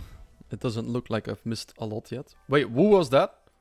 Why was there people inside? Ah, okay, it's the trade caravan. They were probably using the table to eat. They are smarter than most colonists. Really happy to use the table. Looks like Tiki's feeding the prisoners. Durpo is researching again. And Kitten is making us some meals while Jane Wang is still in bed. Let's turn off her bed rest. Get useful, you. Come on. Carry your weight. She'll be talking to the prisoners. As soon as Durpo has finished researching the psychoid brewing, we'll put him on cutting duty. And he can start making us some blocks. And I think Kitten after this should probably start with... Ah, wait, no, she's not on the crafting, Teak is. We can put her on it as well, but it'll go slow. I'll put in the order already. Like any stone blocks, do it forever, but only do it within this range. So that she doesn't get... No, they won't be looking for chunks outside this area now. So they won't go grab chunks on the other side of the map in order to make some blocks. Really important. Oh, the corn is ready as well. Perfect. We desperately need to start building a kitchen building. So let us plan it out a little bit. Let's use a purple for the outside wall. And we need like a corridor of like 3. So we need to build over here. This can be completely mined out. So we could continue up until here. So we have still cotton 3 left. We need to make this freezer pretty big because we don't actually have a the stack increase mod on, so we need a lot of space for food. We need to stockpile a lot to make sure that we can get through the winter or like an ice age or stuff in worst case. And then it'll still get pretty tough. So let's make the freezer this big. That's probably gonna be big enough for a long time. And then in there we will have the nutrient paste dispenser. Because of our belief system, our people don't mind eating this. And that's quite good. This turns raw food into nutrient paste, which isn't too tasty, but our people don't mind eating it because of their belief. So that's really good for us. Otherwise, this is really hard to use, because it'll give permanent mood debuffs to everyone eating it. But we are gonna be just fine. We will want some doors, of course, so let's put a door in the obvious spot of the growing zone over here, so that we can quickly put everything inside that we have grown. This will be filled with shelves, but we also need a small room. I forgot about this, but we will need a small room for butchering some animals. And we'll also make a small kitchen in here, just to make sure that we can cook if need be. So those are 2 things that we still... A butcher and cooking room is what we also still need. We should probably build it out a little bit for that, so we don't lose storage space. So let us plan a little bit more to the side. Those tables are only 3 wide, so this should be more than enough room. We want a door somewhere in the middle. And then we will want 1 table over there. So that's... These are gonna be workstations and there's tools.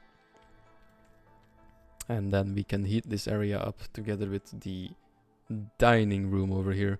Let's actually move this one this way a little bit. And then we can have the dining room over here, because the dining room doesn't need to be as big as the freezer. The freezer is just a bit over-dimensioned for the colony in this stage, but it's better to make it over-dimensioned for now than to make it under-dimensioned, if you get what I mean. It's better to have the space and not be... not need to expand than to not have the space and need to expand continuously. We'll have a door going into the freezer so that people can easily go to the kitchen.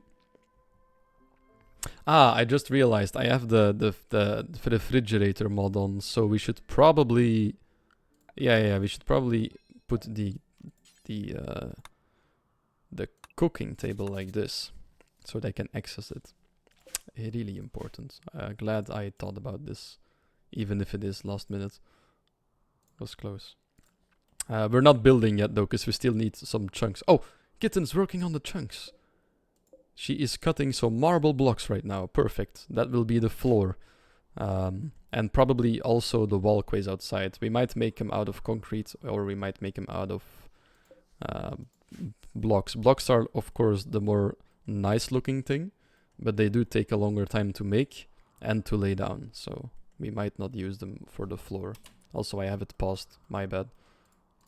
Let us forbid this for now. And then in the kitchen, we also will want a door to the outside, of course. Which I think, if we look at the power for this, we need like a little battery cubby for the building as well. I think this building should have separate power from all the other ones, because the freezer will require a lot of power. I think we will need probably 2, maybe 3 solar panels to power this. So I think if we put them down like this, we have space for 3 this way. Betrayal. Okay. She turned on us. It took her a while, but she turned on us. Who asked to stay with you is turning against you. It seems she had this treachery planned all along. Okay. Luckily, she's over here mining, so she's not near our own colonists. Let's take a look. I knew it! The child spy was spying on us! Yeah, that was to be expected. It did take her a while though, she's been here for a while. The quest is also gone now. You completed this quest. Well, not yet, she's still alive. There's still some danger. Looks like the child is safe though. Nathan is over here. Oh, he does need some playtime. He wants to play, okay. But their parents are happy, so he's happy. Bunu bana babu bu bu no. Woo gu nu nya ga ba gu bu bu. I like this. It's so nice. Wa nya wu nya. Yeah, that's what I always said to my mom when I wanted to play as well. This place is boring. But anyway, everybody is still inside, so let's just gather everybody outside. Oh no! No, no, no, no, no, no, no, no, no. She's gonna clobber the horse. She's gonna get rock sip. Teak, fire. Don't give her any chance. Wait, what's she doing? Oh, she's putting the hay on fire, actually. That's not too bad. Wait. Why did she put... That stun her. That makes her an easy target. What do you mean no line of sight? Is the fence blocking line of sight? You're kidding. Okay. Come over to this side first. Oh, now I can stun her. What the fuck? Was the fence gate blocking line of sight, maybe? Okay, luckily Derpo can use this a couple of times, even though we haven't really meditated yet. Still some leftover focus. Okay, Derpo will have to go in close range. She's getting too close otherwise. Looks like we're winning though, because yeah, she's not the best fighter. Okay, we'll be fine. There she goes. She died. Derpo hacked her in the leg, leaving a horrific wound that caused her to die. Oh my god, the fire is already spreading. Quickly, go put out the fire. And then make another grave for the traitor. Right, we'll bury her right outside. Right, so that's too bad, because she was being pretty helpful, actually. I just came back, first thing I hear, take fire! Then I realized, ah yes, stream's still on. Yeah, we got betrayed. But we dealt with it without any casualties, not even taking any injuries, so that's good. Roxip dodged all the fire from the guns, so... Dodging all the gunfire. And we didn't even lose one single piece of hay grass, so her betrayal was pretty useless. Anyway, Teak, how you doing? How is the Final Fantasy going? Welcome back. Wait, you got baby? Nathan is my son? Yes, Nathan is your daughter, actually. We keep the gender bending going. Nathan is your daughter. Yeah, we had a healthy childbirth. Nathan is now a couple of days old. Yeah, he's at 9 days. It's been going pretty fast. Also, we'll be sending him... We'll be sending Derpo to destroy the mech thingy tomorrow. I want mechs to help us out. A daughter we keep at it. Yeah, of course, of course. We sure do. We sure do. We also have an extra prisoner, in case you didn't notice him yet. He is Waishin, he's an Itakin, so he's a furry. But he will be helping us out sooner or later with construction and animals if we ever get them. And he's pretty good at social stuff as well, which means we can make him our leader, probably. Or maybe could make him the priest instead of Teak at some point. We'll see. We need someone with a social skill on leader and priest positions, so... And Derpo will probably become our research specialist at some point. So yeah, stuff has been going on. But not necessarily bad. It's been pretty interesting today so far. Lots of stuff going on. Visitor, we have another visitor. She's named Baragalga. She is from the nation of Skoon. They've already been here with a trader. She is a pyromaniac and a little bit volatile, and she's 24 years old. Good in melee and social. That sucks because we have to trade with her. Oh, she has a bit of silver and a bit of medicine with her, so maybe we can get the silver if we have something to trade. Maybe we have something to offer her. Final Fantasy going well, almost done with stuff and trying to create a team to have my first try on the most difficult content. So far I found my tanks. Still need to find people. 5 people still, that's a lot. Good luck finding them. Hopefully you'll be able to find them before the end of the day. But probably, I mean, there's a lot of people playing Final, so...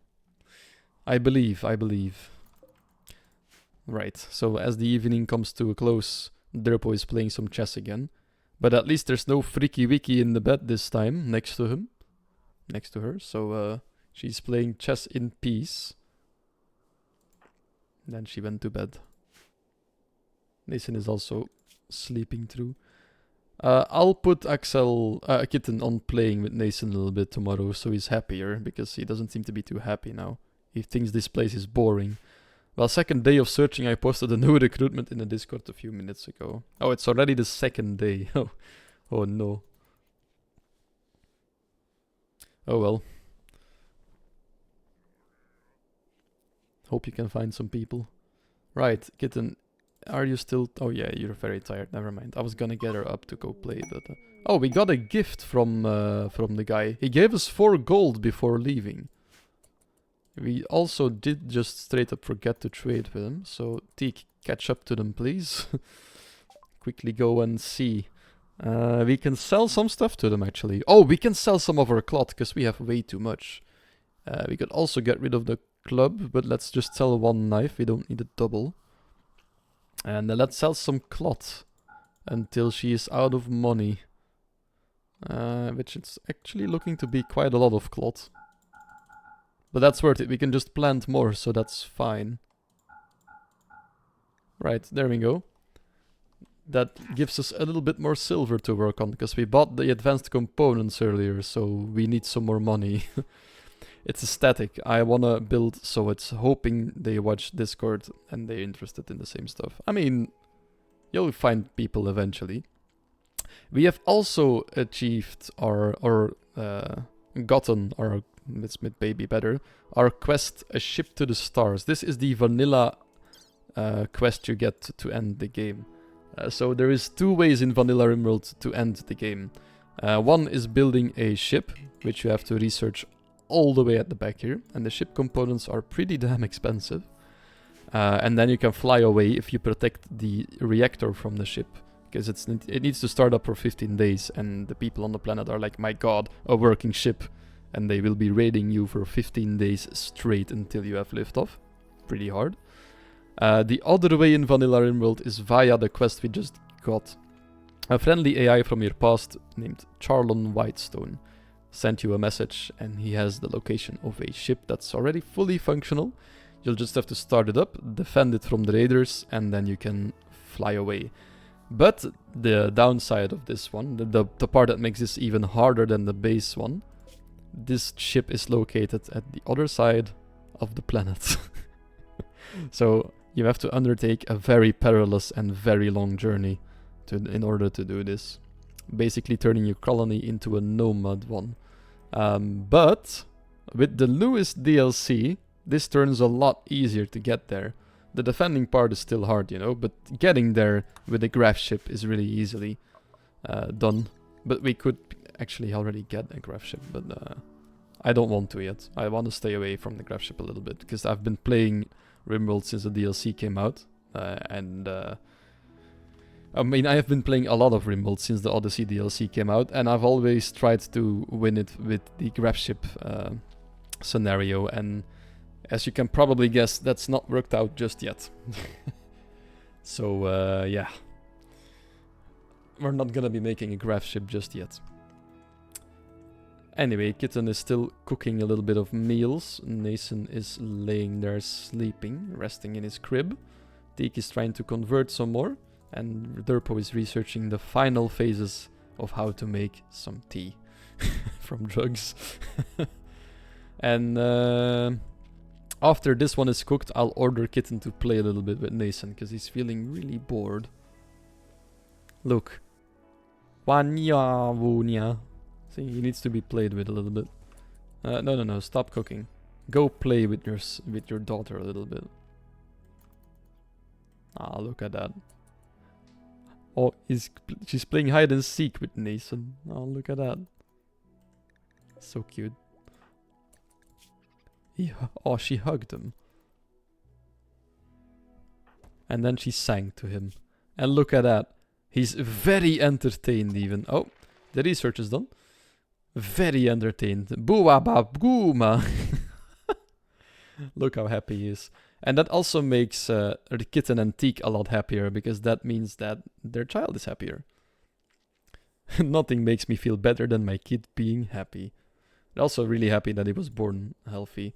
And Derpo also probably gets a mood buff, because yeah, look, the whole colony gets a mood buff because the children are happy. So that's great. The children are great if you manage them, but you do need time to manage them.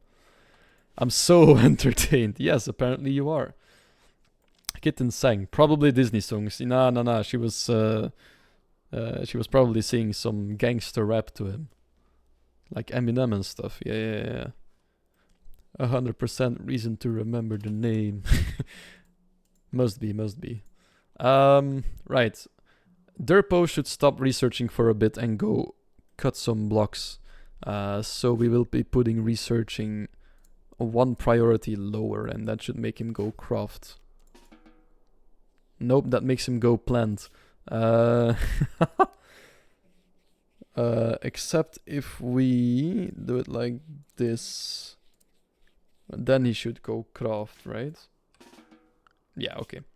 Because that's what he actually needs to be doing, is crafting. Good. So now he's gonna cut some chunks. Oh yeah, I was gonna get the mechanator. We'll do that in the next day then. I forgot about it again. Oops. That'll give us a robot to help us out, but yeah. How is the prisoner doing? A resistance of 6.2 still, because he's really moody right now. I mean, fair enough. He's already depressed. And then he's stuck in this little holding cell. I wouldn't be happy either. Right, we were planning out this area over here. We need to mine out the little stones over here. And then we need to take a look. We couldn't fit more than 2 solar panels in here, but we could fit a little battery room in there now. So let us expand the outside area of this. And then this will be a door again. Okay, that's the same. And then this will be a door. And then there will be batteries inside here. Here we'll be putting the dining chairs and stuff. This will be the freezer. And this will be the butchering and cooking spot for when we do cook something. Which we won't be doing a lot probably, but yeah. Then we have a cooking stove. We might be able to put the tea in here and turn this into a rec room as well. So dining and rec room for the time being. Until we have enough to make a separate rec room. That might be good. And then we'll be putting some batteries in there and the solar panels. So that's the grand scheme of things. That's the first building we'll be making. That's our highest priority right now. But to do so... Actually, no. Our highest... Because the colony is actually doing really well right now. The only priority in that building is freezing the food. Our highest priority should be building the outside wall maybe first. so that we're definitely gonna be staying safe. And we already have some sandstone blocks, so we probably should start building. Let us start with this side over here. That's already 60 blocks. That's all our blocks gone, but that's definitely worth it. We will create the choke point over here. But we have big walls to make, especially up here. But that's not too bad. Teak should be starting to build soon. Yep, there he goes. Oh, we also have the psychoid. And we learned how to cook. So Kitten can cook us some psychite tea. And then we can administer it to the prisoner and he'll turn happier because he finally has his drugs. Which he needs. He's not addicted or anything. It's just his race needs, his genotypes needed. So let us make like 12. Don't look for ingredients too far away again. Just look nearby. And then Kitten should start cooking it soon. Oh, Kitten is cutting chunks again. Okay, then Drippo can help out with the plants. That's fine. That's good. That's good. Teak is gonna be building the wall. And then he's gonna use his conversion power on the prisoner again. Which is about 1/3 of the way. Okay. Kitten is getting this. Oh, why did she get a mood buff there? What happened? My baby giggling. Ah. Because the baby is giggling. Look at how happy Nathan is being. He's giggling in his crib.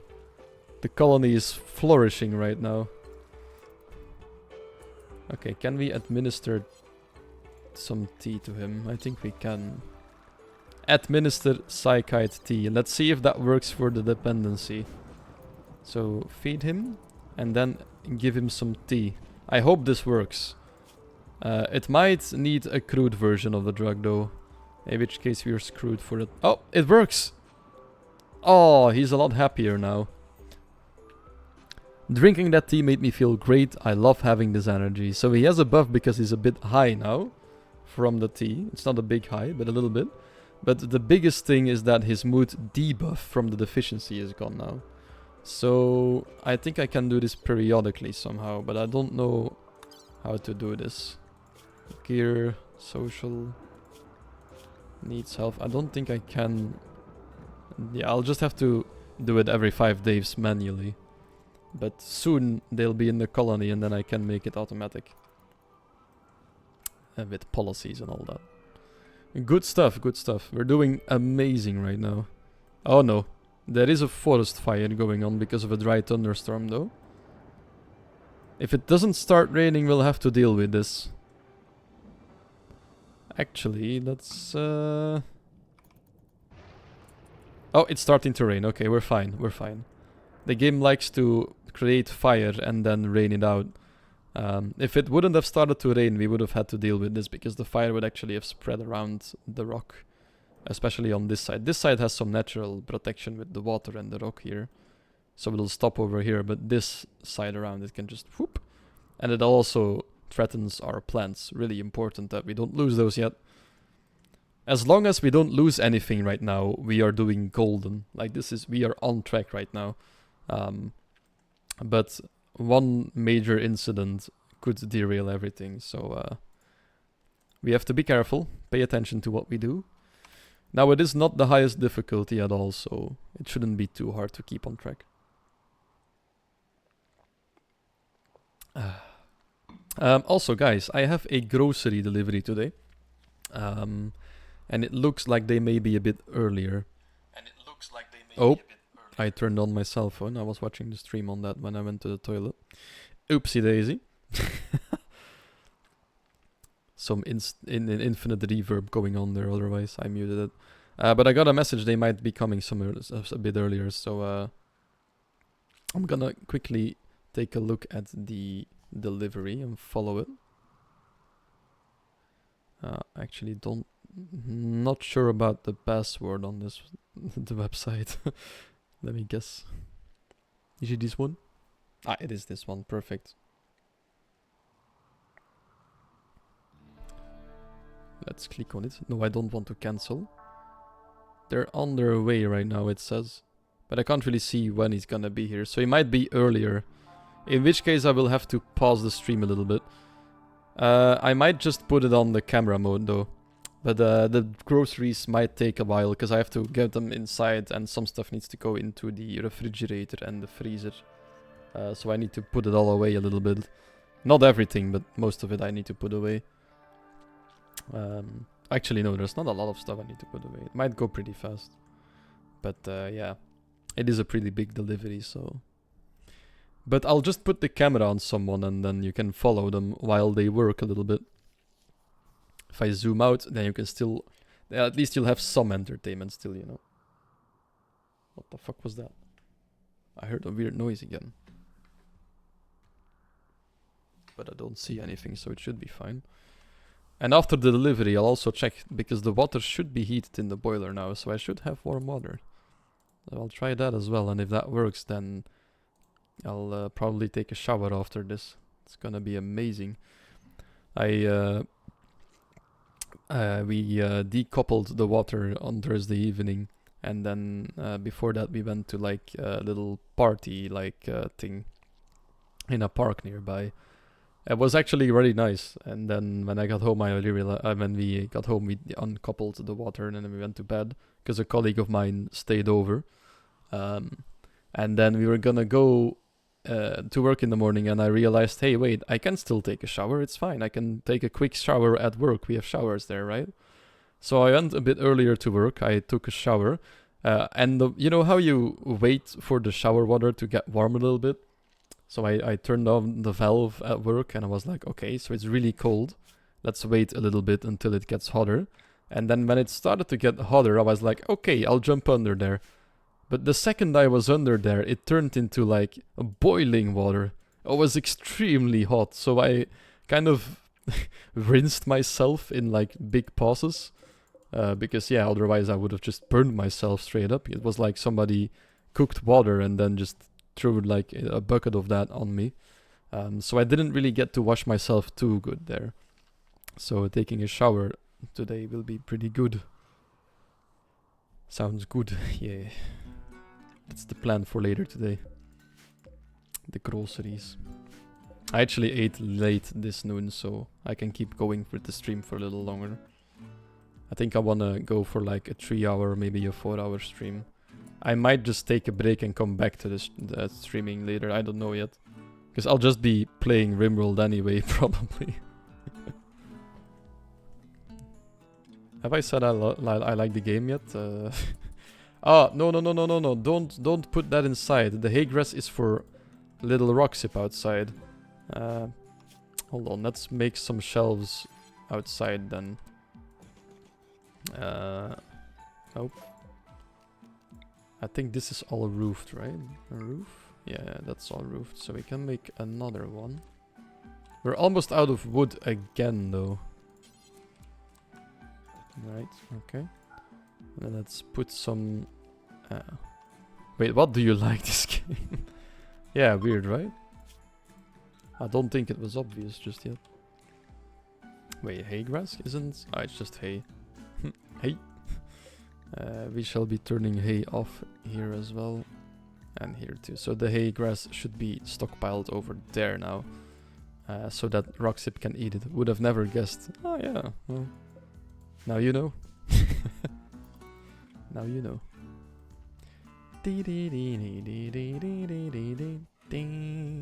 Just like Teak doesn't like Final Fantasy, right?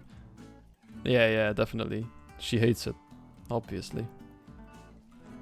Ah, the wall has been finished, so they can't come from over here anymore. That's good.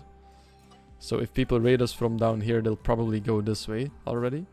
Perfect. And then we have some space over here. I think I want to make the workshop over here at some point. I think that's the plan. Have some solar panels to power it. Maybe some generators. Or, maybe even better, maybe this could be our toxic freezer for when we get the robots. And we have toxic waste. Could stockpile it in here, it's pretty big. Mine it out a little bit more as well. Might be a good idea.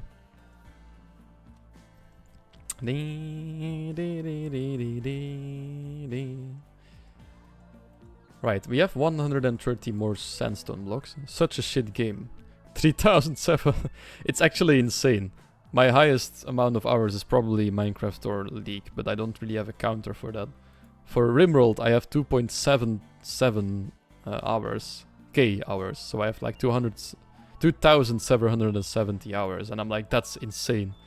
But then I see what Teak has done in like half the time on Final... Maybe not even half the time on Final Fantasy. And I'm like, well, damn, never mind. Maybe I don't like Rimworld if I compare it to that. If you spread it out, then yeah, maybe I don't. Maybe we weren't sarcastic. Whoa, we're getting raided. Wee woo, wee woo, wee woo. The Flame Home of Skets is attacking. It's a group of imps as one of them. So I know GTA 5 combined with Xbox times should be 3K-ish, and I really don't want to know Minecraft and League. I think those are probably by far ahead. Also, this is an imp. So impits are a xenotype as well. Made for desert life, impits are very fast, can spew fire from their mouths and easily tolerate high temperatures. They fight well at range, but in close combat they do little damage. They are terrible with farming and have a weak immune systems.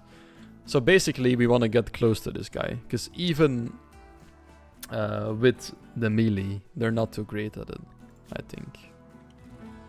Weak melee damage, yeah, their melee damage is halved, so they're not great at it at all. But getting close to them isn't as easy as you would think because of this thing. They spew fire, which is actually...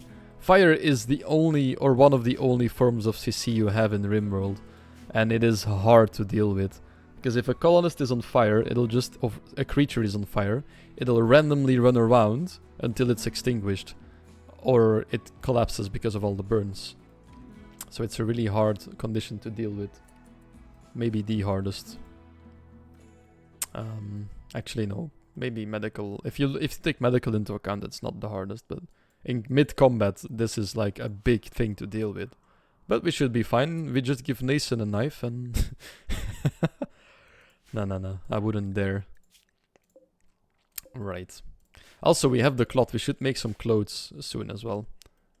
So maybe when this is finished, we make a little clothing building to automate our clothing. Because that's something I learned very recently, in 2,500 hours plus. And only then I learned, wait, you can manage apparel as well. You can actually automate it if you want to. It's insane. How I did not know that yet. Also, the fields don't seem to be going too great right now. Why are they not getting planted? Why is nobody planting right now?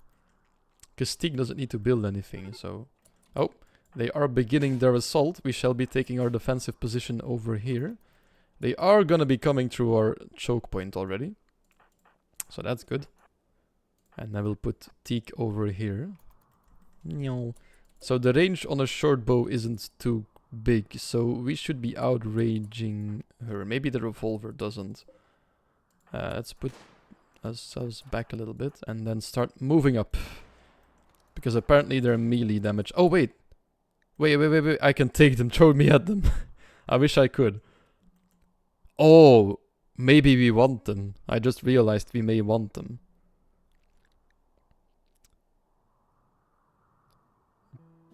Cooking is the only thing she can do though, so maybe not. Cooking, intellectual, artistic. Yeah, you know what? We don't need them. It's fine. You guys can shoot her if you want to. If you ever decide to hit her. Oh, she's gonna start shooting now. Oh, okay. She shot one arrow. It landed next to Teak. And Teak was like, no, I'm not risking this. And then instantly shot her. Again, Teak is really good at like the split. Oh, the lung again. Teak is a menace. He's always missing everything. And then he suddenly just gets... Actually, the both of them are pretty insane in that regard, you know? Kitten also did the same thing earlier today. Do not mess with them, you know? So we get some pemmican out of this and a short bow. Pemmican is like meat and plant food, like fat and plant food together mixed.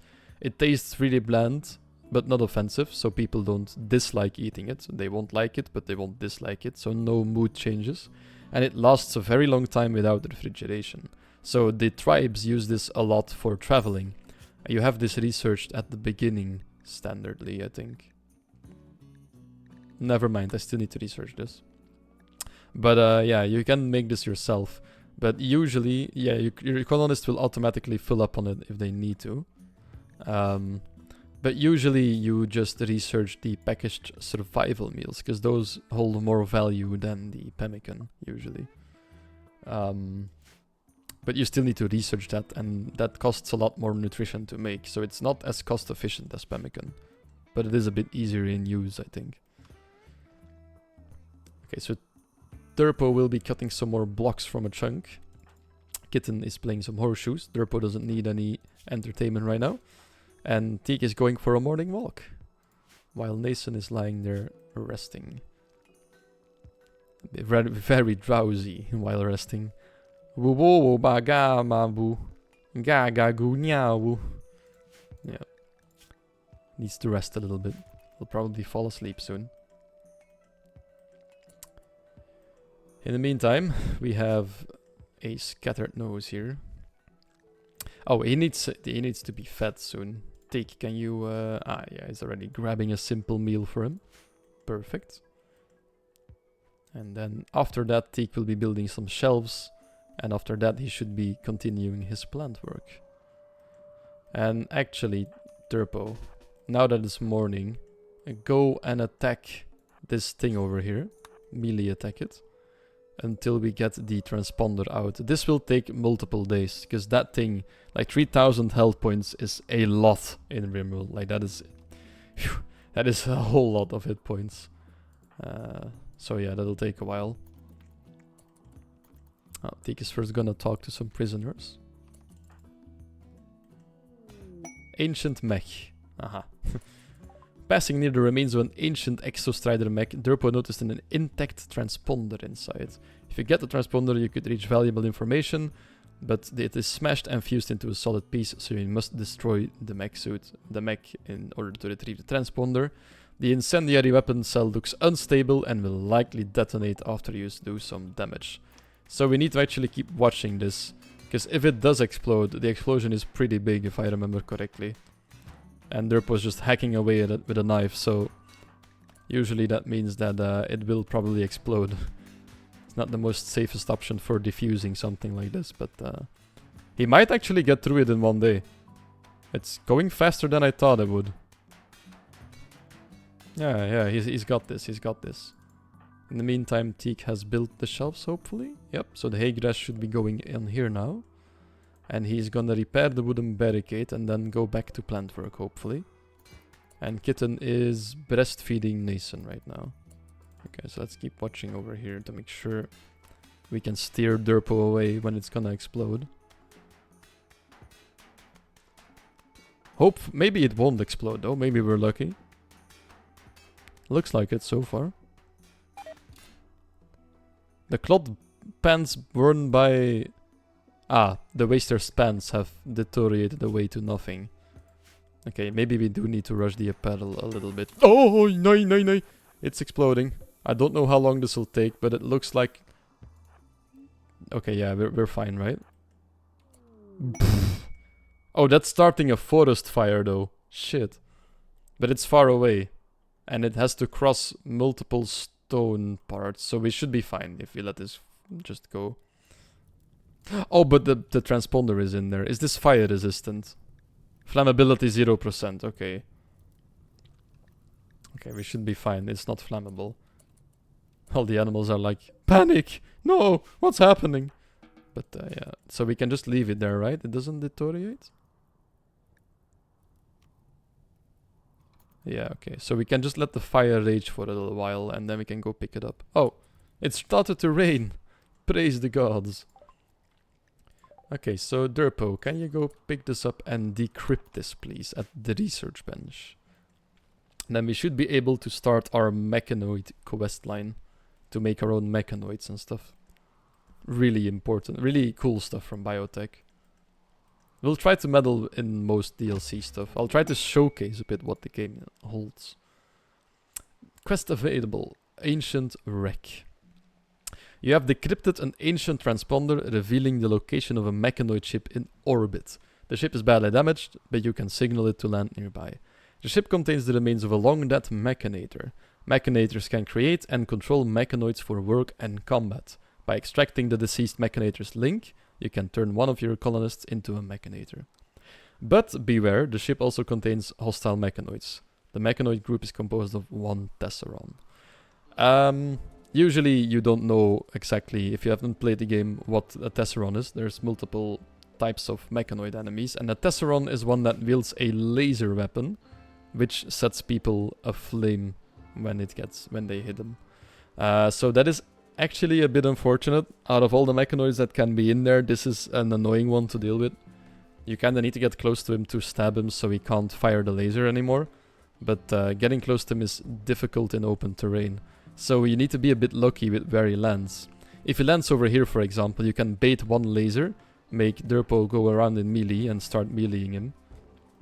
If he lands over here, that's a whole other story because we can't run up to him as easily. So if we summon him, we need to be prepared a little bit. And basically have a bit of luck with where he lands. So we'll be waiting with it for a little bit longer just to make sure that we're a bit more settled in. But after that, we should be fine. It looks like we don't have any chunks to be cut into blocks right now either. We do have a lot of marble blocks though. We could probably... yeah, maybe we can pre-lay the floor in here in the kitchen. Let's... oh yeah, but Teak needs to do the plant work. Ah, wait, no, Teak is fine. If we put Teak on that duty and we put Derpo on plants for a while, then Teak can focus on constructing. Yeah, 252. We have way more than enough marble for this. So Teak can go and pre-lay the floor for the kitchen and the rec room. It's gonna function as both for a while in the beginning. Let's actually mark the plan a bit different here, because these three will be refrigerators. Those will be storing the tea and the other recreational drugs we might need in the future. So yeah, how are you doing on your last psychite ingestion? 2.3 days, we're halfway there, so he needs psychite within 2.7 days. But we do have a lot of the tea now, I think. Actually, how much of the leaves do we have left? We have plant matter. Where is it? 300 leaves. We should probably cook all of it up. Do it forever. Then the leaves won't be rotting away. Because the leaves can rot away after a while. They're gonna spoil in 27 days and then they'll be gone. But the tea stays good forever. It doesn't deteriorate if it's not outside. It doesn't go bad. It's amazing tea. It's invulnerable to Father Time and bacteria, I guess. So if you convert it into psychite tea, it's worth more money if you ever want to sell it, I think, as well. But yeah, 1 is 10, and the leaves as just 1.9. And you make 1 tea with 4 leaves, so that's worth it. It's like almost double the value. And 2, well, at least it'll keep forever instead of spoil eventually. Also, I really feel like making Kitten and Teak go for another baby is a good idea, so I'm gonna put them on try for a baby. Because it'll give us free colonists, you know? We need to deal with the baby, sure, but that's fine. We can easily deal with the babies and entertain them, apparently, so...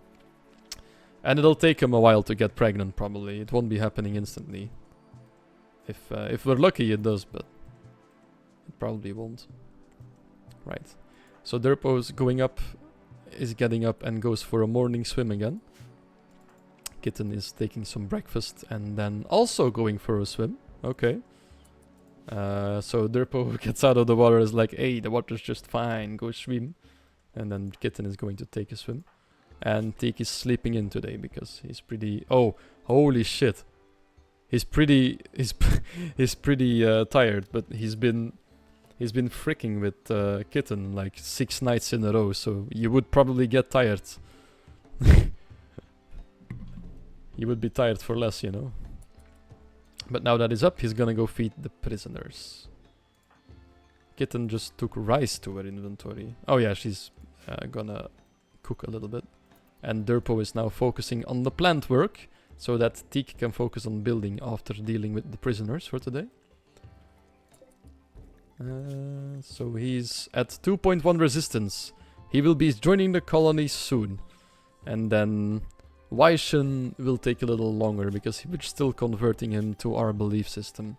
But we are almost halfway there, so... It's slow because he is iron-willed, but we'll be getting there eventually. They will both be good contributions to the colony once they're ready. Teak starts to build the floor for the future kitchen already. Very nice. Right. Now what? I think we just have to wait a little bit. I don't think we can do a lot.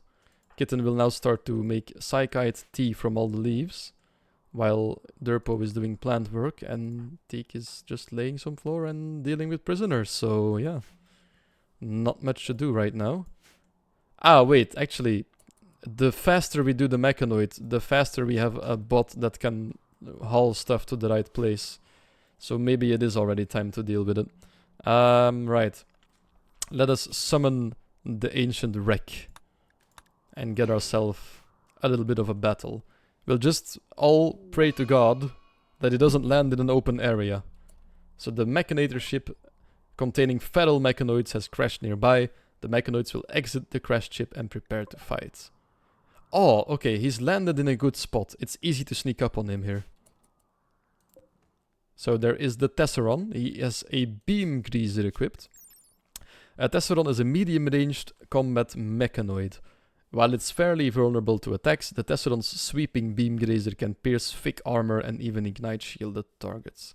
So he kind of ignores shields and armor a bit better.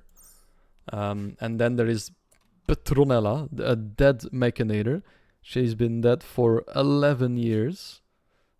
She believed in humanism. She's a baseliner, and she's still very young actually. She died at a very young age. And her shuttle has finally crash landed because we found the transponder chip linked to her shuttle. And we made them crash for our own benefit. So in her brain, there's a mech link. The mech link will give you 2 control groups and a bandwidth of 6, which means you have 2 groups in which you can put mechanoids. I think there's a maximum amount of mechs in each group you can control. And a maximum bandwidth of 6 means you can only have 6 mechanoids. Or depending on the mechanoid cost, because some of them use more bandwidth because, well, a mechanoid with, like, for example, just arms for plant work are a bit less expensive and bandwidth related than the mechanoid with the minigun tanking all your shots. It's a bit, to balance it out a little bit, that's fair. She also has a bite scar, weirdly enough. Right, the squad will be leaving Anton at home alone a little bit. Nason, sorry. I don't know if you mind me using your own name. I don't think you do, but I do it on accident, so I hope you don't mind. If you do, then say so, because then I will try to pay attention to it a little more. But I don't think anyone minds. And then the challenge is it very okay. Okay, phew. That's a load of my heart. But yeah, the challenge with this one is getting close enough. As you can see, the beam has a long range, but once you're close enough, he can't target you. And he probably sucks in melee. Melee DPS is 3.49, and our Durpo with a knife has a melee damage right now. Where's the melee? Oh, 5.11, so we should out damage him already. But we will have those 2 shooting as a backup in the same time as well. So I think the easiest way to sneak up on him will be around here, right? So we'll just have to cross with Durpo real quick and hope she doesn't get laser beamed. Yep, she made it. And then we make her go around this way. Mechanoid attack. Oh, they're assaulting us. Shit. I did not know they would do that. Okay. But this is good though, because he's coming right to us. If we hide over here, he'll probably get too close. Yeah. He walks past us and then... Okay, he did get 1 beam in. Oh, but nobody got set ablaze. He missed. Oh, this is perfect. Show all. The Tesseron jolted aside at the last second. Teek's revolver bullet missing. The Tesseron ducked aside. Okay, yeah, so the Tesseron just missed everyone. And is now forced into melee combat with Durpo. And the odds are looking pretty slim for the Tesseron. Because, well, there's 2 people shooting at him as well. They are missing a lot though. Oh, we got his... I think we got his arm off. Because he doesn't have a weapon anymore. Oh god. Durpo's gotten her right leg. The left shoulder got completely decimated by the bolt action shot from Kitten. And his right arm got completely cracked by the knife and also by a gunshot from Teek. So the mechanoid's melee damage has just dropped probably, yeah, to 1.808 even. So we should be very fine now. Durpo should be able to take care of this on his own, but some shooting it might help, because it is still quite tanky. It is still like a mech. Mechs are pretty tanky at this point in the game. We don't really have anything anti-mech. Okay, so Durpo has only sustained minor injuries, but he's really close to a pain shock. He's in big pain right now. So we'll send him home, I think. Who do we want the Mechanator to be, though? The Mechlink is now available, and the Mechanoid threat has been defeated. We need somebody with crafting and a bit of intellectual to be our Mechanator. So I think Durpo actually doesn't get to go home yet. Let us get our little robot over here. And we can also deconstruct the ship. So let's have the Teak deconstruct this before we go home, because this is pretty far out. So if we can take some valuable components with us already. And we'll also be allowing this one, so they can take it back home. We can, at some point, disassemble him for some metal. Though he is missing more than half of his body. We messed him up pretty good. And then Durpo shall become... Oh! Plasteel and components. This is a pretty good haul. Okay, take that with you. And you can take the steel with you. We have extracted the Mechlink. Durpo's gonna go for a quick bite of the pemmican we got from the earlier raid. And then he's gonna install the Mechlink to become a Mechanator. Which should give us a free robot to begin with. As you can see, he's got now gotten a lot of extra stuff in his hotbar. He has a bandwidth and 1-2 groups. Oh, and we're so lucky. Okay, so there is some basic robots in the game. Some of them help you planting, some of them help you clean. But there's one guy, it's called a lifter robot, and he lifts things for you. He puts things in the right place. So he hauls instead of your colonists. Or for your colony. And if you get the first Mechlink, you get one random basic robot for helping you out. And we're super lucky, because we got a lifter, and that's exactly what we need right now. It was either that or an agricultural one for the plant work, would have been good too. And he's already gonna refuel the stove, perfect. So this guy will be doing a lot of work for us in the colony now. And Durpo is officially a Mechanator. He can now control mechanoids, or at least, you know, make and control the ones that he made. So very good stuff. Let's quickly check. Do we have storage for the... No, we don't. Let's put mechanoid corpses on this one. And then we can build a temporary workshop over here to disassemble them and to make clothing, because we definitely need to start doing so. Soon. Phew. Okay, so there's been a lot of stuff going on today. Really good stuff, even. Very good. We had a childbirth, we have a Mechanator and a robot now. Things are going great once more. Durpo is pretty slow in getting home though. He's not too happy about all this because of him being hurt and all. So he gets home at 10 PM, and to make him a little happier, we'll have him drink some of the tea. Now, I have disallowed all drugs because people can get addicted to anything in this game. But the tea will also help us keeping people happy every now and then, and it lessens the chance of getting addicted because they're not consuming it continuously during their breaks. So he's gonna go for a cup of tea on the table here, and then probably go to bed again. There we go. Oh, he's also taking a simple meal. so that he has food for when he gets up. But you can see his mood improve already. It's a 12 mood buff for getting some tea. And it also fills his recreation a little bit, so that's great. So he's hurt, he got home, he was angry about it. We gave him some tea, and now he's pretty happy about it. We did observe a rotting corpse somewhere though. Oh yeah, the dead machinator probably. We should honor her and build a grave for them. Not just let them die and, you know, leave the body all the way out there. They've been dead for 10 years and they deserve a burial after all that time, right? 11 years even. Yeah, let's bury them. That's the least she deserves, you know. We never knew her, but well, she'll join the raiders in the ground over here. It would be kind of nice if we put her in the sarcophagus in the base itself, wouldn't it? She's like the founder of our robots. Actually, that might be pretty cool, yeah. Let's, we have marble, we could make a marble sarcophagus somewhere. The problem is I don't know where then though.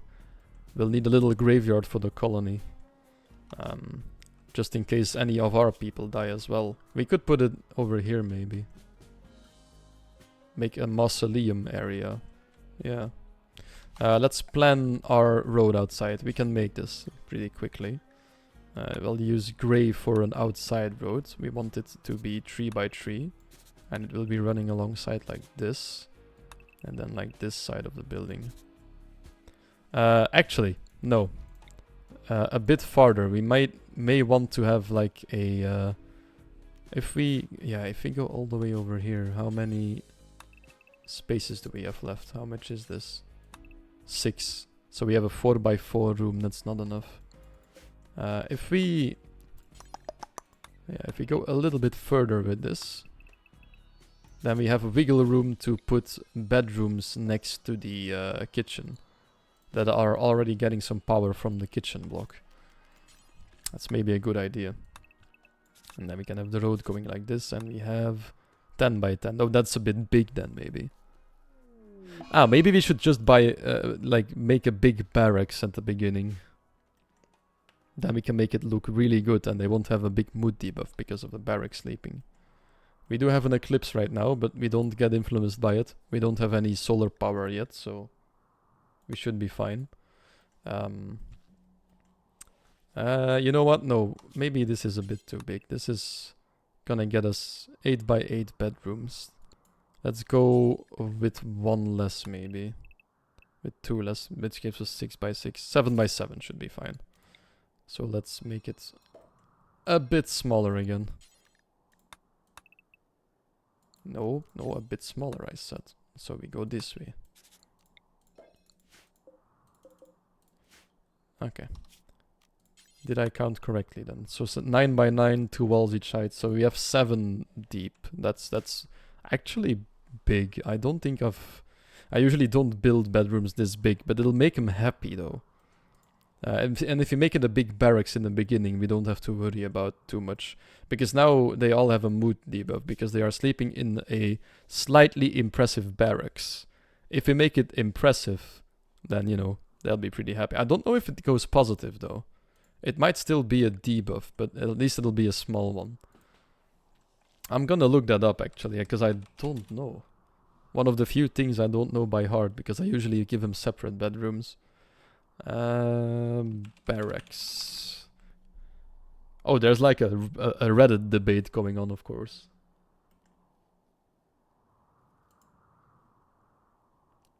You can easily get extremely expensive +2, but you still get the -3 caps at -3 total.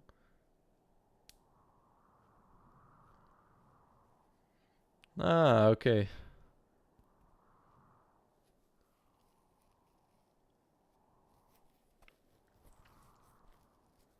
Okay.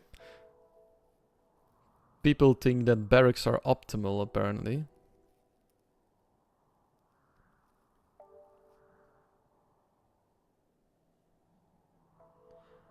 They're also talking about a lot of cheesy exploits to counteract the mood debuffs, but we will of course not be listening to those. We'll be doing it vanilla style. Also, Derpo, no, you're a bit too beat up, man. Go back to bed. You deserve some rest. The plants can wait. We have enough food for now. Just focus on resting up a little bit. Never mind. We're getting raided from the Kikbahalit Pact. They are a group of Neanderthals. They're attacking immediately. There's one Neanderthal coming at us with a club. Mr. Minecraft Steve Blockface over here. Xoslerla, sorry, is a Neanderthal. So that is also another genotype in the game. They are... Wait. I'm quickly gonna check something because the delivery might be here very soon. Hold on. And I can't let it autoplay during a raid, but...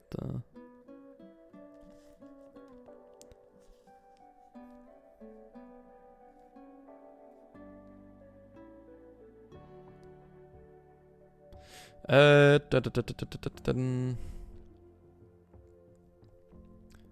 they might be here really soon.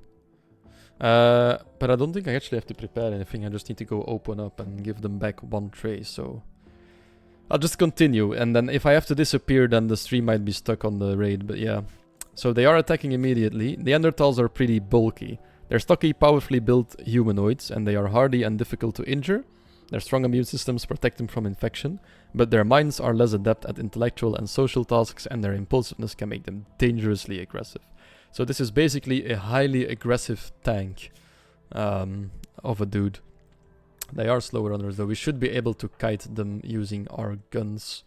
He is coming from this side, though, so we'll set up camp at the chunks over here, so that we have a bit of cover. Not that we need it against him with, like, his club. He does have a 9 melee and a burning... he's a solid professional at melee combat, so he is pretty dangerous, given that Derpo is injured and we don't have access to our... psychic abilities right now. Actually, this is more dangerous than it looks. Yeah, we might... Derpo might go down pretty easily. Kitten and Teak will need to land their shots. That's not good. How many of a chance does she have? 30%. Okay, we got this. Cannot hit targets. Okay, how now? 10%. So Teak will probably be missing a lot, but Kitten has a high chance of hitting normally. Oh god, it's a 50-50 and she's missing everything. This is not looking good. Oh, Derpo's instantly down. And they're missing all their shots right now. Oh, that's a headshot though. That's gotta be good. His moving didn't go down anything almost.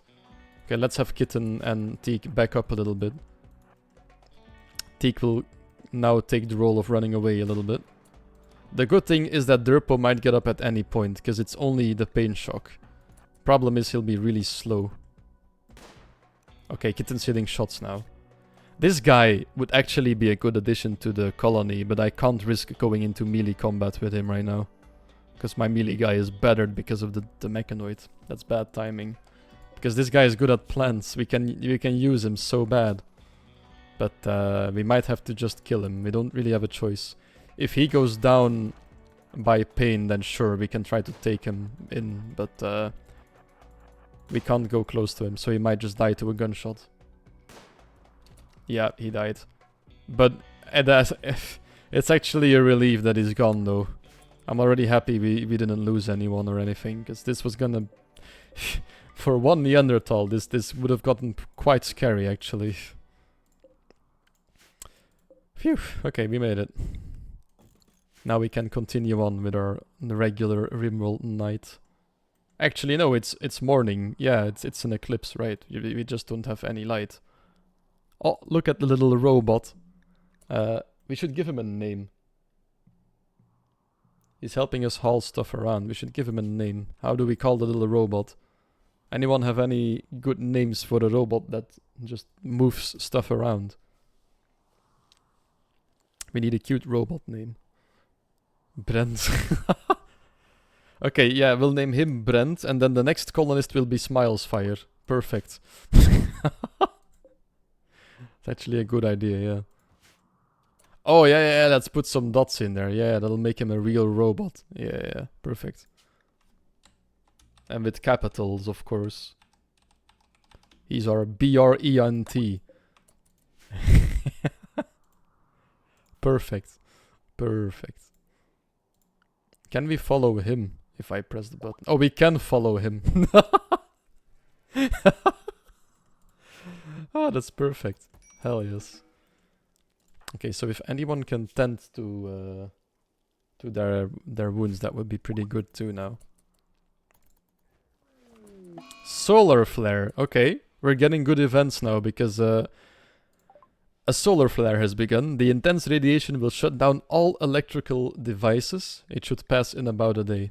Well, we still don't run on electricity, so we don't need any. We'll be fine.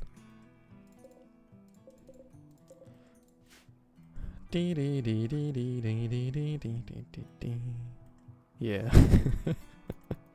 Perfect. There's only one problem. Since we don't have any electricity, Brent will be running out of power pretty soon. They do self-charge though, but it takes a long time. So he can help us out for a little bit. Actually quite a long time. Like 5 days almost with his battery. And then he'll be out for like 2 days or something. Because we don't have chargers yet. But that's not too bad, because that means we don't have to deal with toxic waste yet. So it's not too bad that we don't have any available just yet. Kitten is still making some tea from the leaves. We are getting a lot of tea now. I think we have... what category does tea fall on? Oh yeah, it's drugs, of course. We have 42 cups of tea now. That's good. Teak is laying the floor. And then we will build a mausoleum over here. So we'll build up the wall. And we'll build a wall like this, which will be unroofed. And then we have a little space for our dead colonists. And we shall honor the first mechanator that gave us the mechanator ability in there. Poor Petronella died in space. Died in space. What the fuck? Died in space 11 years ago. She deserves a proper resting place, and we'll try to give her one. And hopefully, that'll be the only sarcophagus standing there in the whole playthrough. But realistically, there's a high chance that some of us may die by the end, so we'll just have to try our best to not die. But to be honest, we're doing really well so far, so we might be fine. Okay, I do know I put you on bed rest, but please go and pick up your knife in case of an emergency. Oh, she's slow right now. Yeah, only moving by 25%. Guess you had a bad day. Yeah, fair enough. Oh, there's a chunk on the trap. Let's shrink the zone down a little bit. We don't want chunks on there. Oh, Derpo took some... Oh, they went to get their knife, but she brought back some corn. She was like, now that I'm here, I'll just take some corn with me to make sure that we got some food. Oh, and then she went outside because they started to freak again. And someone should start playing with Nathan soon again. Needs to be played with a little bit again. Right, things are going great. I know I'm saying that a lot, but yeah, I'm used to things going wrong a bit more than this. The Neanderthal was a bit of a close call, but other than that, we're doing pretty amazing. Oh, Nathan was gibbering again.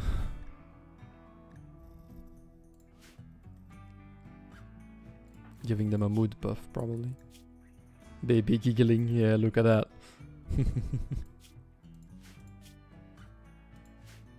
How is ideology doing? 54%. Okay, as long as it's going down, you know?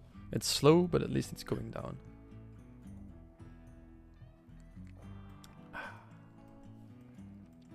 Right, so Teak, what are you doing? I'm building the tiles. Go and make the grave first. And bury the Neanderthal, because having a body lie there will make people angry when it's in the open. Because every time they get past him, they'll like, get a mood debuff. Is the map in the corner a mod? Yes. Yes, it is. I've always played with the same mods, but I have been watching a YouTuber playing this, and he actually has a static mod list he uses, and this was one of them. So I adjusted my mod list and entered his in a bit, And most of the mods are either that I'm using right now are either cosmetic or quality of life, like the camera and stuff, or like the pardon me, like other stuff like dyeing your colors for the clothes and stuff. That's all more quality of life related mods, I feel like. But I think there's only one or two that change the gameplay up a little bit. One of them is for defense turrets. Normally, if a defense turret is behind cover like this, they don't get a cover buff. So they don't actually receive the cover. So that is what the mod does. And then the second one adds a small refrigerator. This consumes some power and then can store items in there frozen, which means they don't spoil. So it's a mini freezer basically. This doesn't break the game as bad as the stack increase, so this one is fine in my opinion, because I feel like this is more quality of life. You can have it as a wall as well, which means your colonists, otherwise you have a big freezer with your food in, and the dining room is here, so they have to go into the freezer and back every time they want to eat. This way you can have the meals over here, in theory, and they can just go grab it and eat. The problem is that our colony uses the nutrient paste, so we don't need meals, which means we don't have any need for them. But we will build 3 of them, and then we can keep beer and the tea in there and stuff. It's not needed; they don't need cooling, but thematically, you know, it's a bit waste of power usage, I guess. But I feel like it's a cool touch in this case. I usually do that in the rec room. Anyway, Kitten has stopped making some tea. Oh, nope, she's making tea again. The stockpile is also getting filled again, so we're out of storage room slowly but surely. So it's good that we're working on the kitchen area now. Oh, we have the Tesseron. Somebody went and grabbed it. Probably Brent. We did get most of the stuff over here though, so the stockpile is almost full. But this is the last little bit, so it should be fine for a while. Oh, the corn was almost deteriorated away to nix. Oh! The prisoner's resistance has been broken, which means we can recruit him now. We also need to give him some more tea, so let us instantly recruit him. We have a bed left, so that's fine. We will build an extra one for the next prisoner. Just put it over there. Okay, we need to wait a little bit before we interact again, but we can give him the tea again. There are no medical beds available, that's no problem. He's gonna lay down to get his cup of tea anyway. And it'll make him a bit more happy again. Then his mood won't be broken completely once he enters the colony. Led by Victorist. I don't like having a Victorist as a leader. Well, not to worry, you'll be our religion soon. And then I think I have some pants laying around actually. Yeah, oh, I'm so glad I didn't sell these, because you need pants. You desperately need pants. That's also a minus debuff, so once we have those debuffs gone, he'll be quite happy living with us. He won't be like happy, but he will be content. That's all we need. Him not breaking down is exactly what we need. And then we can set up a drug policy, so he has to get some psychite tea every 4.5 days, let's say, so he doesn't get deficiency. Maybe let's put it on to 4. We have way more than enough tea, right? We have 81. That's if we put it intervaled at 4 days, then we'll be fine for 320 days. We should be fine, in other words. Oh, Brent is cutting an oak tree to deliver tiles to the floor there. That's perfect. Huh. Don't even need to do that. He's multifunctional. They normally don't do this, but because he's just hauling stuff. I've never seen a hauler do it though. Usually it's the constructor. But good nonetheless. And then he'll go get the blocks. Oh, he might be good to get some of the chunks on here as well. Refueling the cooler. Okay. He's putting in the legwork. Perfect. Look at him go. Perfect. Okay. putting everything ready, stacking stuff now. Tuk, tuk, tuk. And then he's out to go and grab some of the blocks. Wait, what is he doing? Oh, he was merging them over there as well. Okay. And now he's gonna do the same to the hay over there. Okay, he's got nothing left to do. So we will designate the chunks laying around. And then he can go and grab them and put them at the stockpile closer by. We'll make this a little bigger as well, so that it can hold more chunks. And then the stockpile will have some chunks for when people have time to cut some stones from them. Which will be soon, because I think once we recruit this guy, he can... oh wait, no, actually he's not the one that can do this. Oh, my delivery is here. So I will be following... let's follow Teak again.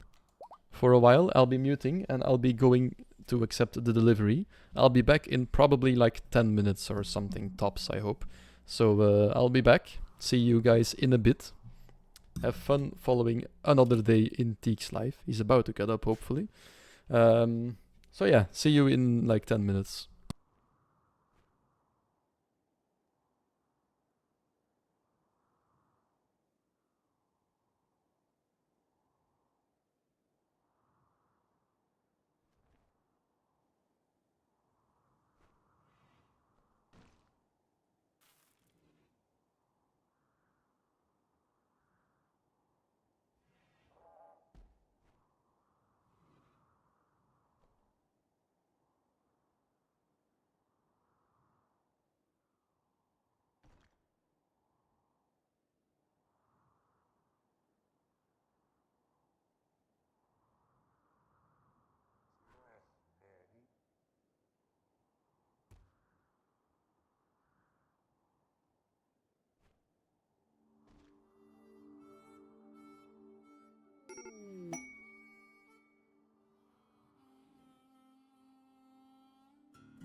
Here I am again. It looks like I have missed about a one Rimworld day. Oh, of course they get to doing it once I get back, of course. What else would they be doing right now? That makes sense. What have I missed? Meteorite shower. Oh, where? Oh, Jesus, right here. Within the wall! Oh my god, it's silver, steel, and gold. We're rich. That's insane. Lone genius. A lone figure is approaching the colony. She wants to talk. You can send a colonist to hear what she has to say. That's probably an anomaly, this one. Yeah, she is healthy. Oh, construction though. Too smart, abrasive, a chemical fascination, and disturbing. What? Transmute steel. Reconfigure steel at the atomic level, turning it into a random valuable material. Can target steel, steel slag chunks, steel buildings, or steel items every 20 hours. Okay, I'll try it. If we get there, I'll try. And we have recruited Scalpblur. Perfect. Scalpblur, you shall now be known as Smiles Fire, I think. Or is it Fire Smiles? Nah, Smiles Fire. That's one that is not gender bended as well. That's some superpower. Yeah, exactly. Right, so that's good. How are we doing on the kitchen floor? Okay, the dining room floor, sorry. Doing quite well, it seems. Oh, pardon me. Right, this is some insane riches that are raining down on us, though. And then there is a ritual opportunity soon. Fiesta of Archotechnology on the 14th of August, so that's tomorrow. The Fiesta of Archotechnology, which one is that? If that's a dance party, we're screwed. Ah no, it's a Sky Lantern Festival. We can hold that. The dance party is difficult. Oh, we can stand... Okay, good. We can start at any time. Because for the dance party, we need a light ball and some speakers, which require power. We don't have that yet. We haven't brought that into place yet. Let us configure our new member. So, Smiles Fire. He can melee, social, and intellectual. So, we'll use him to just be grinding research, usually then. So we'll put him on anything else that we already had. Oh yeah, he needs like a new drug policy as well. So let's quickly make one. Waster dependencies. So this guy needs to have some form of psychite in his body every 5 days, or he will start suffering from deficiencies. We have the T. So let's say that he, for recreation, addictions, or scheduled, we will schedule you to take 1 psychite tea, to drink it, every 4 days. And we will keep 1 psychite tea, or like maybe 3 psychite tea in your inventory at all times, so that you can just whip it out and click, click, click, drink it. And you will be getting waster dependencies. And then other than that, I don't think his medical was great. Yeah, incapable even. So that's all we need for him. He does look pretty happy right now. Burning passion, because he's talking. It's just burning passion for social. But yeah, so he will be researching usually then. So we'll make him a warden. He can't really construct, can he? No, only 2. He'll be warding and training. Nope. I mean, sure, he can make art if he wants to. If we need art, he can make some art. But this will make it so that we are continuously researching. Question is, what do we want to start out with? Because we don't have the high-tech bench yet. We could prepare ourselves and already research microelectronics. We will be facing mechs at some point as well, so then we at least be able to make some EMP stuff to counteract them. So that will be the first order of business regarding the research. Right. Shrink the zone again, so that nothing ends up over there.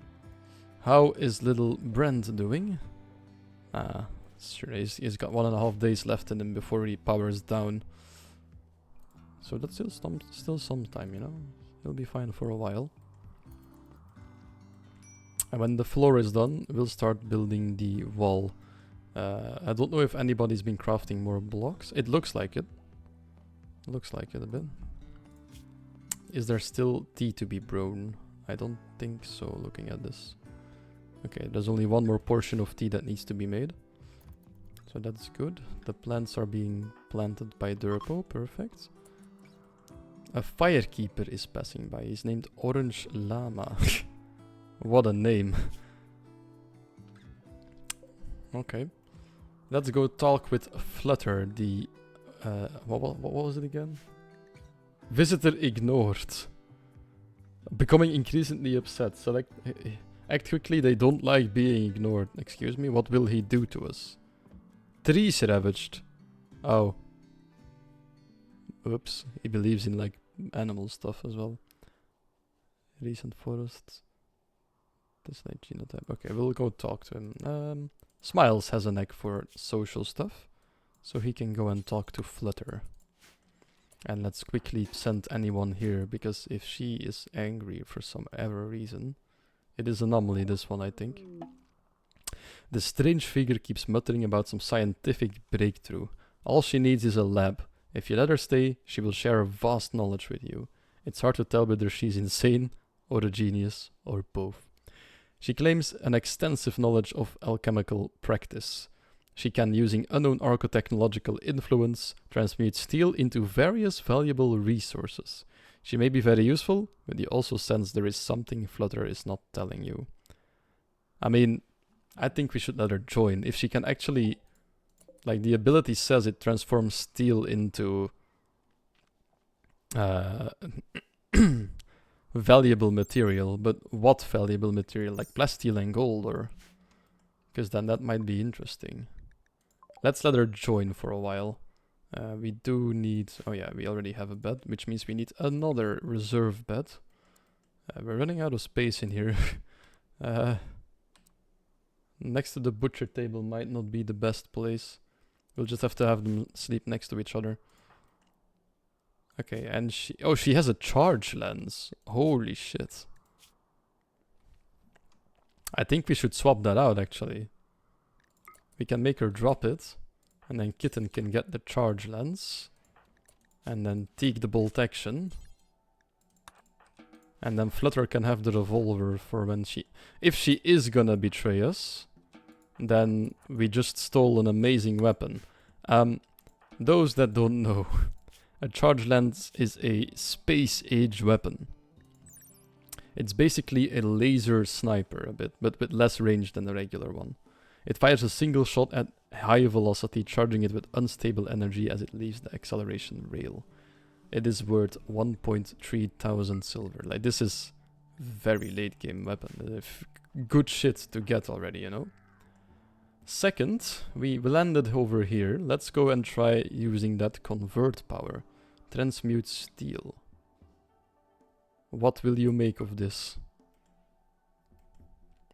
Oh, look at the part. What the fuck? Bioferrite. She turned it into bioferrite. That's not necessarily a valuable material. But it is pretty rare, because now we don't have to harvest it from anomaly stuff, so... Sure, it's not too bad. Take this with you, please. And then, I guess, since she is adept at intellectual stuff... Oh, she can help construction! Perfect, she can help us construct some stuff before she leaves. Let's turn off bed rest for everyone. No need to warden. No need to cook either. I don't trust you enough for that. You will be constructing and researching, and other than that you'll just haul and clean stuff around. All you need to do. Kitten is cooking the last leaves of psychoid right now. After that there is no more psycho... Oh, Tixke failed to convert. Ah, yeah, fair enough. Slowly but steadily making conversion progress. Okay. Do we give Flutter a name maybe, or do we wait a little bit? We'll wait until we're sure that they're staying. Because it would be dumb to give him a name and just have him betray us, and then having to kill some of the... yeah, that would not be good. That would be pretty bad. Alright. Ah, Kitten's making some stone blocks. Perfect. And then Teak built another bed. And now he's gonna go into sewing some stuff. Why is she sleeping? Excuse me, why are you sleeping? You're tired. No. Get up. Get used to the normal scheme, please. Thank you. Oh, she has a chemical fascination, though. This means she will be ignoring drug restrictions and sometimes just go on drug binges. She will ignore directives not to use recreational drugs and will consume more than a normal person. Oh well. But that's not too bad, though. Could be worse. She's really angry about the trees we took, though. Oh well. In the past quadrum. That is a long time, though. And we are right now living out of wood a bit, so... Can she mine? Oh, she can. Well, go mining then. It's a bit more interesting, actually. Because we don't have anyone good at mining, so we need to use them. If she betrays us, that would be the second time that our miner is betraying us, but oh well. Okay, so there is some sandstone blocks, right? 210, okay. Let's start with this corner over here. And start building it up. How many is that? Wait. 33, 150, 165. Let's start building this one as well. Just so that we are going around and I know where to keep track of. And then in 11 hours we'll try to transmute something again. And then see if it's bioferrite again. If it stays bioferrite, then the ability is not too bad, but not too great either. Because bioferrite is nice, but it's not that hard to get it if you would really want it.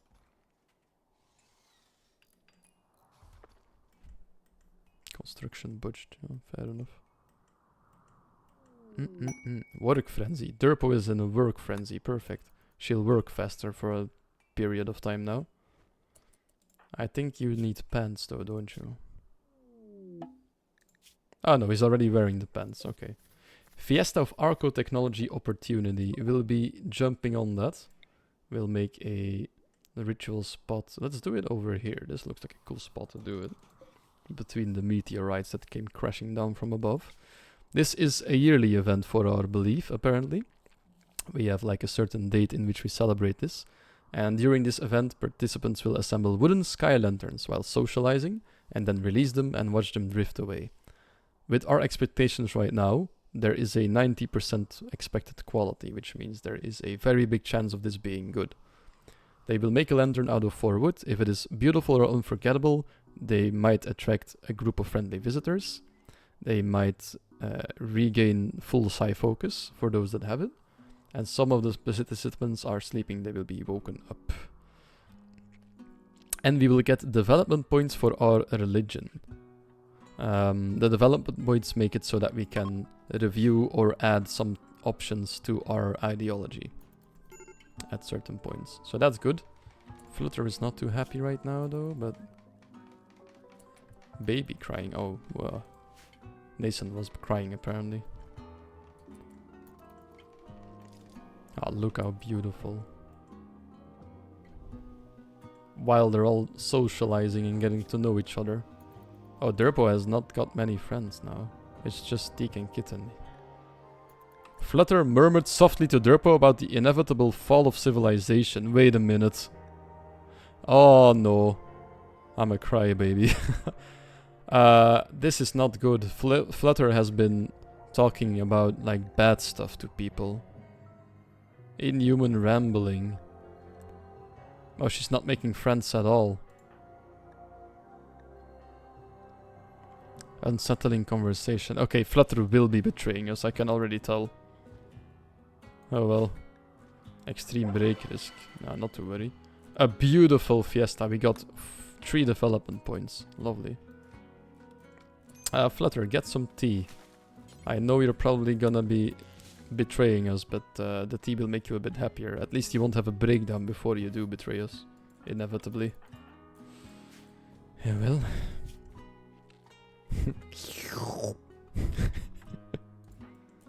There we go. Why was Nathan crying though? Ah, he needs to be played with. Ability ready, transmute steel. Let's go, Flutter. Give me something better than Bioferrite, please. Uranium, it's random. Oh wait, no, first eat it then. Sure. Okay, she made some uranium, that's pretty good. That's not bad, that's not half bad at all. Uranium is pretty late game, but... You need it in small amounts, but also in big amounts. If you want turrets, so that's good. Anyway, Flutter, what you doing? Oh, she's constructing, wait, what? Okay, I guess I have you on constructing, but I would like you to be doing the mining. Because that is what we don't have ourselves yet. Teak can be constructing. It's fine.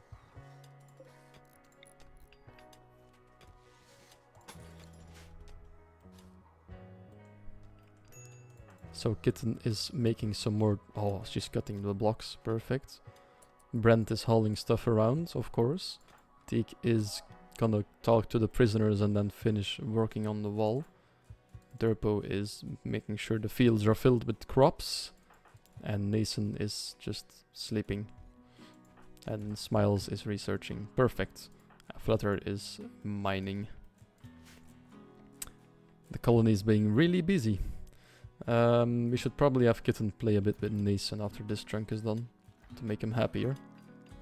To make her happier, actually. Prioritize playing with Nathan. You've detected a hunting site nearby. We'll take a look in a second. Oh, she nuzzled Nathan. She played hide and go seek with Nathan again. And then peekaboo. Oh, and now it's feeding time again. Let's take a look at the mining site. Oh yeah, we still have the deserter one that happened right before my delivery. Oh, we have a lot of hunting sites, what the fuck? The deserter offers you siloing neuroformers so you can get silink levels. And then you have to fight the Empire, but that would make the Empire your enemy. I don't want that. So let's not. And then active, we have one work site with 97 night leather. No, thank you. And it is from a faction that we know, so no. Then we have another faction we know, also light leather, so no thanks. And then another faction we also know. And they have camel hide, which is also not the greatest. We have cloth enough right now, we'll be fine. We don't need any of those yet. Or just in general, we don't need any of them. Oh. I think Teak doesn't get it to building enough in a day because he needs to take care of the prisoner a lot, it seems. He barely built a piece of wall today.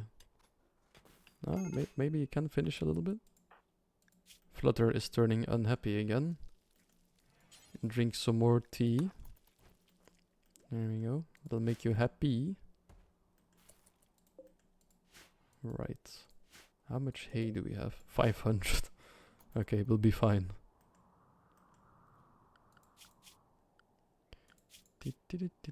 Oh, Brent is out of energy. He is now self-charging and regaining 1% of charge each day. I think at like 10% or 20% he turns on again. So he'll be laying down for a long time until we make a charging spot. Ah, Flutter can go and transmute some more steel in a second. Can she transmute a whole chip chunk? Maybe. Can she transmute the ore? Because that would be really valuable, actually. Let's see. Oh, she can. She can transmute the silver as well. She can even transmute the gold ore. But that might not be interesting. Let's just transmute the chip, the slag. Oh, into gold. I don't know how she does it, but this is pretty insane. Free gold. That's... Whew. We take that any day. We shall take that any day.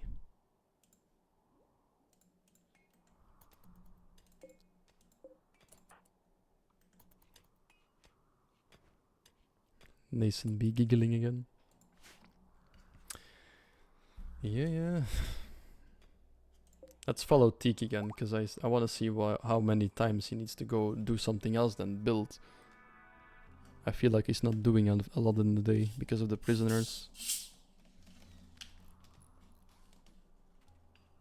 It might be better than I think it is, but I don't think so though.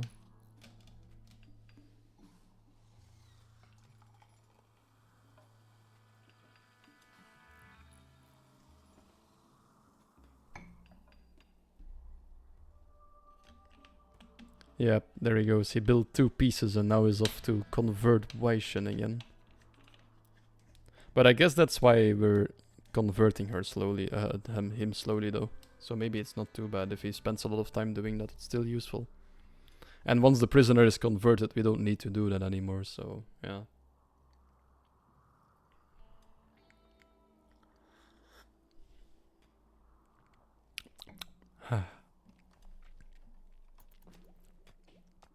Certainty drops only with 1%. Like this guy, so hard to convert him.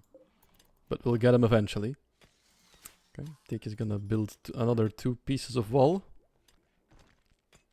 Ah, he's gonna keep building now. Okay, perfect. Good. Oh wait, there's more build here than I thought there was. Okay, so he is working pretty hard. Never mind. Thought it was worse.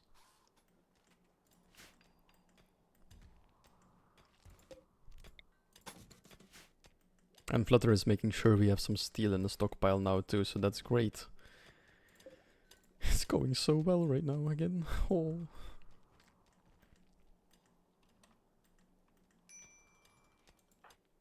And Smiles is researching the microelectronics pretty smoothly as well. Alright, after this wall is built, we'll start with the mausoleum down here. And then we can bury the mechanator before she expires completely. Because she's deteriorating right now. Flutter is getting a bit of a break risk again, so we'll have her get some tea again.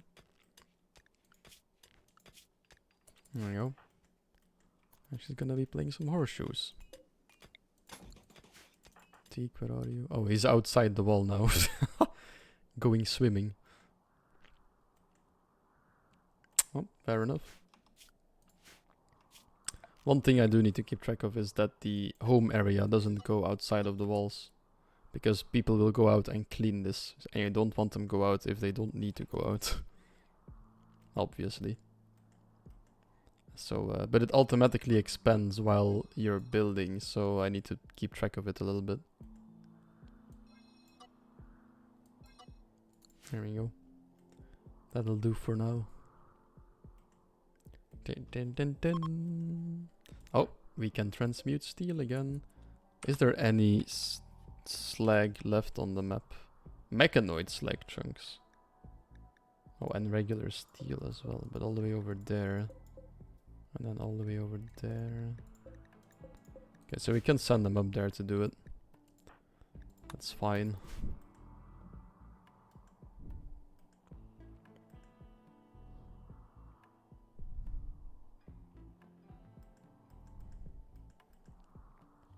Dun, dun, dun.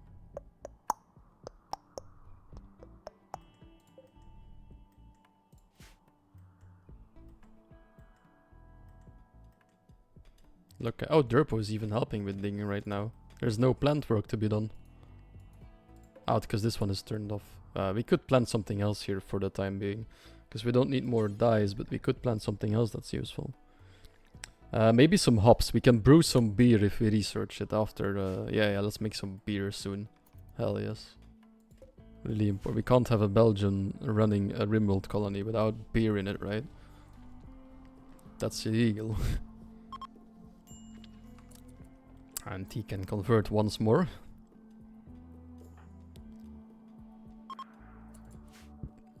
Task failed to convert. Tixke failed to convert again. We are only 1/3 away of converting him though. We're getting close.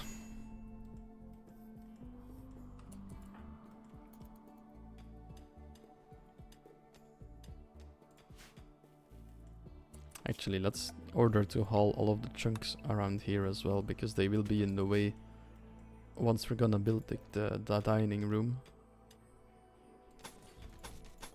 There we go, and then we can finish the wall down here. And then we will have Flutter. Mine. Pom pom pom. What do we... Is there anything we really need? Maybe some more steel, because we will need some more steel soon. Once we start building solar panels and stuff, the steel flies through pretty quickly. Especially with the mechanoids and stuff as well. If you think about all that, we need a lot of steel. Oh, okay, people need to go around all the way now for that. Oh well. That's not too bad, it's only a one round trip. Should be able to pick it all up. Oh, and Tick's already on his way to go get it. He locked it on the other side and was like, ah shit, I can't take this with me anymore. I'll quickly go grab it so people don't get angry at me. Smart decision. Right, so we put this all outside the home area now. And then over here we still need to make the mausoleum outline, so we can do it like this and then mine out these two. And then we will put the door as well in there.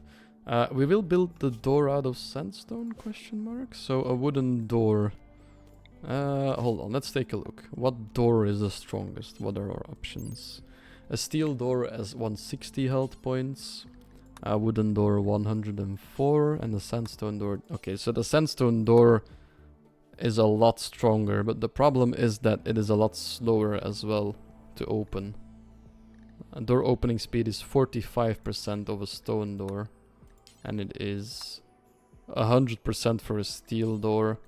And then 120 for a wooden door. So I don't know if it's a good idea, but just for efficiency and stuff, we'll keep this at a wooden door. We'll just keep wooden doors for now. Because, well, it's a lot faster apparently. And that's definitely worth it, I think. In case of a raid, you want to go through doors quickly. Oh yeah, we need to make sure they don't put a roof over this area, so we will designate this as a remove roof area. Perfect. And then we'll put a field of roses in there, a marble sarcophagus, and then we shall bury the original mechanator in there.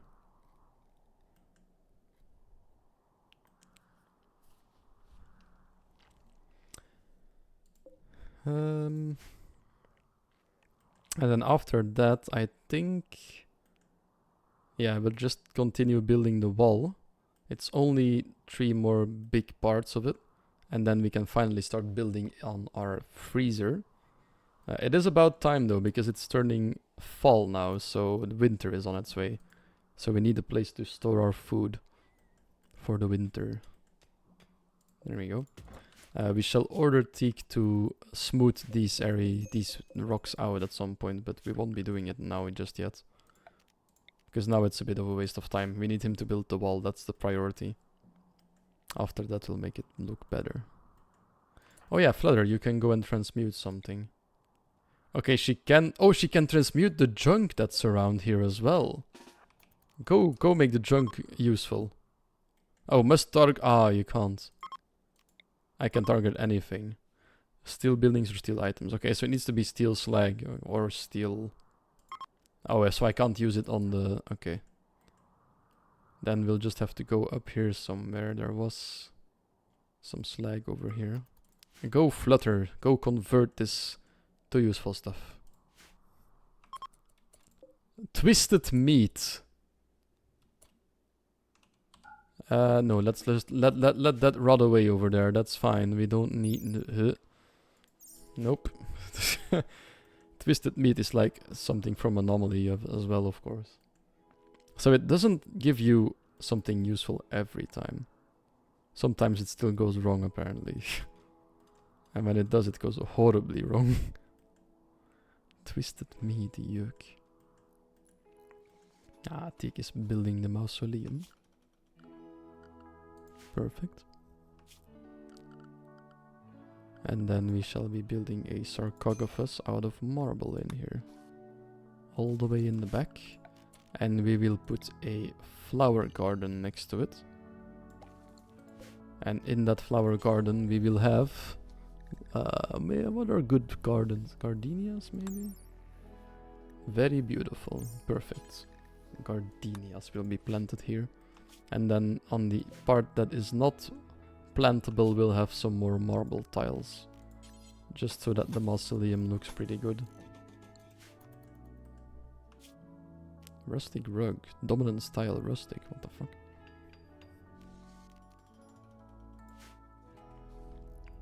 There we go.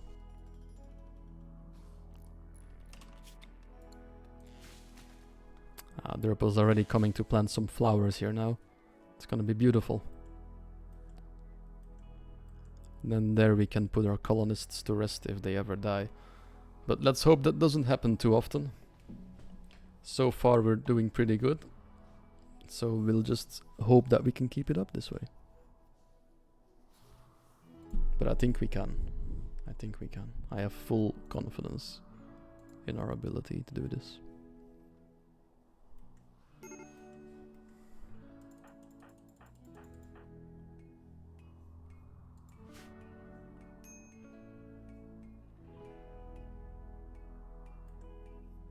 Oh, they were playing chess together. Well, it's just a bit of a waiting game now. We have our goals in mind, we just need to make it to those goals, but, you know, not a lot of stuff we can do in between right now. We could plan ahead a little bit more, I guess. If we add another wall over here. Actually, wait, we have a bigger area in there than... We have an 8... Yeah, we have an 8 deep bedroom. And this is like 16. So if we add 1 wall to 3 walls, then maybe... So 16, 15, 14, 13. And we'll have 4 bedrooms.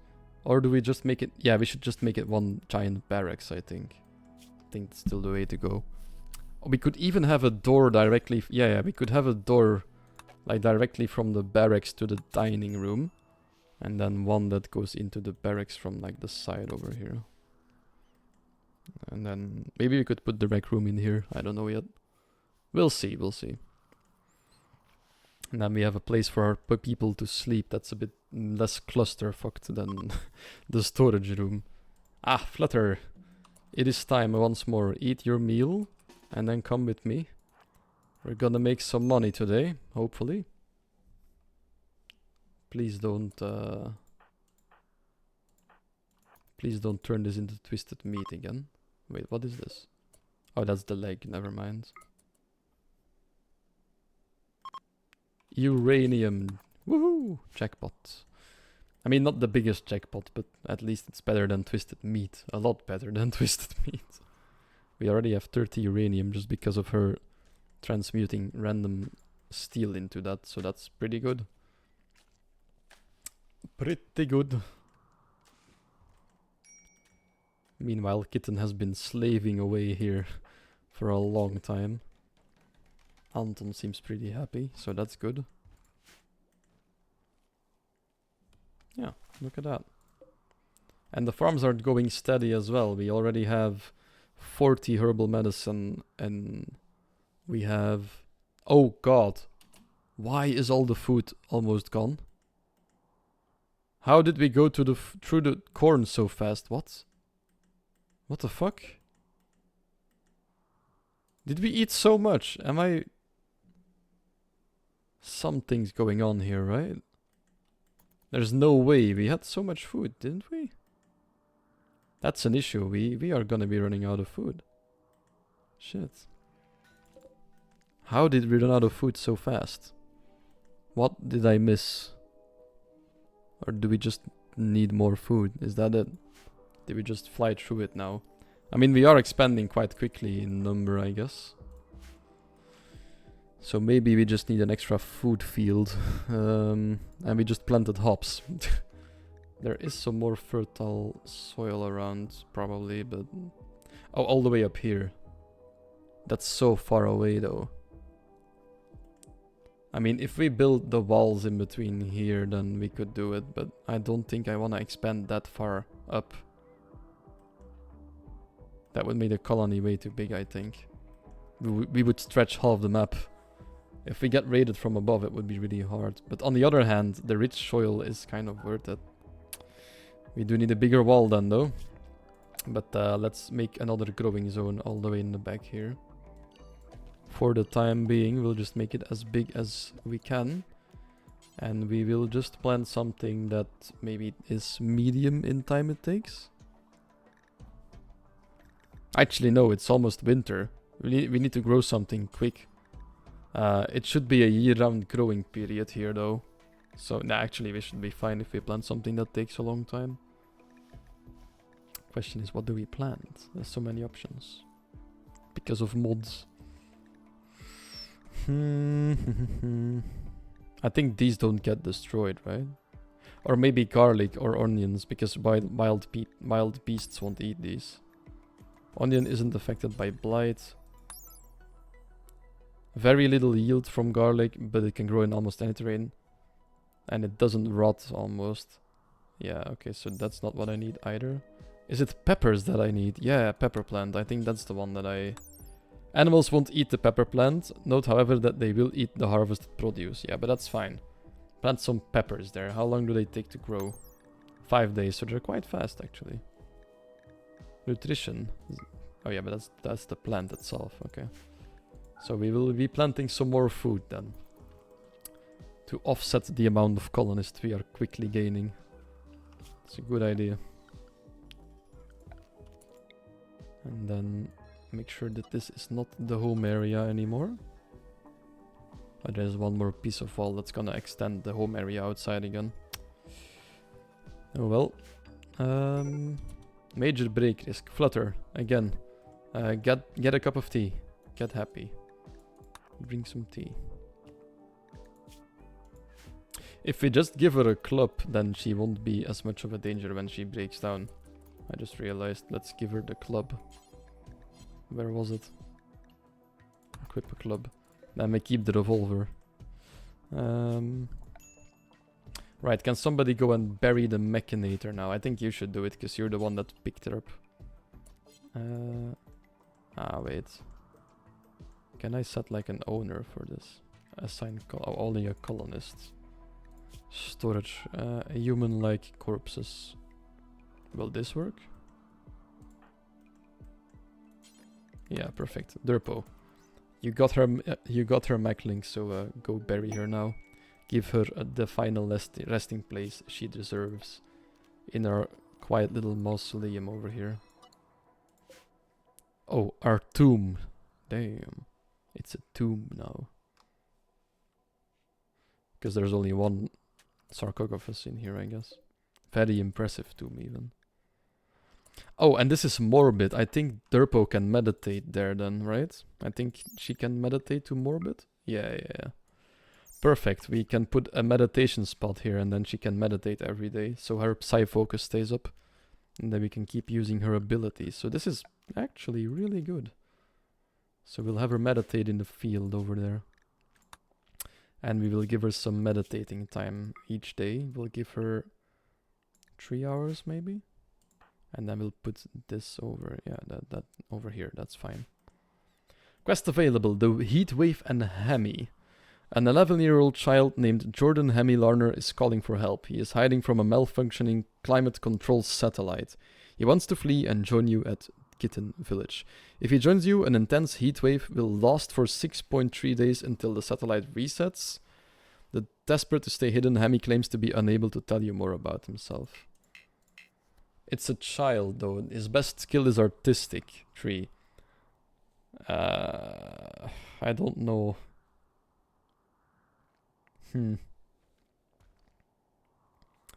I don't know if you want a child running around that's already 11 years old.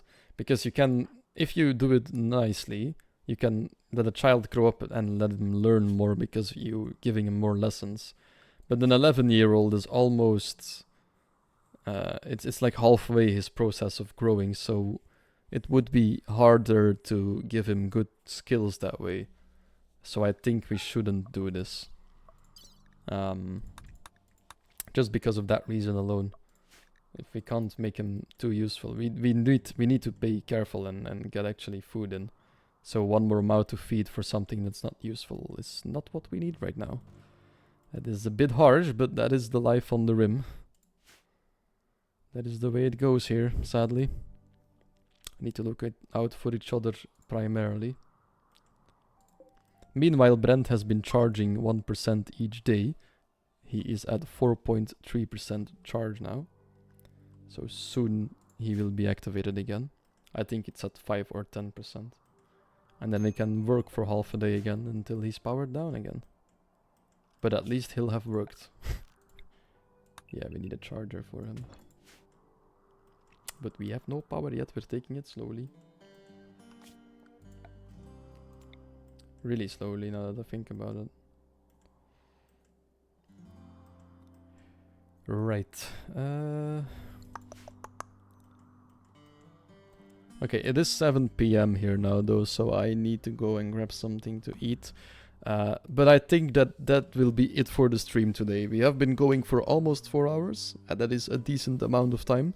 We have made a lot of progress, and we have done a lot of different things actually. We've done quite a lot today.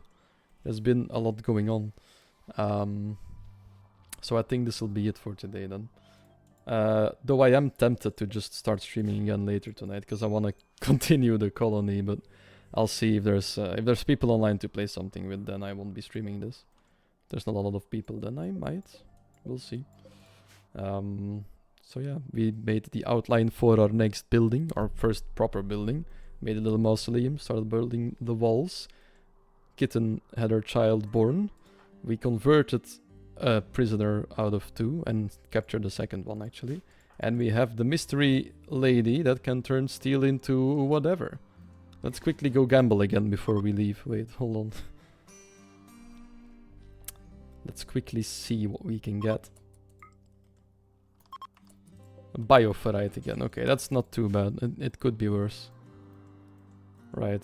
So next stream, we will continue building out the colony. And hopefully by the end of that one, we will at least have the outer wall standing. But since we're expanding a bit more to above us, it might actually be a bit hard. I don't know if we'll get it done in one stream. Oh, she's done mining this as well. Okay, good. She's just hauling stuff around now. That's good because Brent is powered down. But yeah, we will continue next time and just keep building out for now. Auto-saving, thanks game. So I thank you all for watching today. I wish you all a very nice weekend. I very maybe might stream tomorrow, but I don't think I will.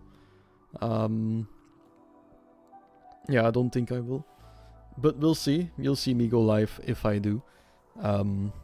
So yeah, I wish you all a very happy weekend. And I hope to see you in the next streams.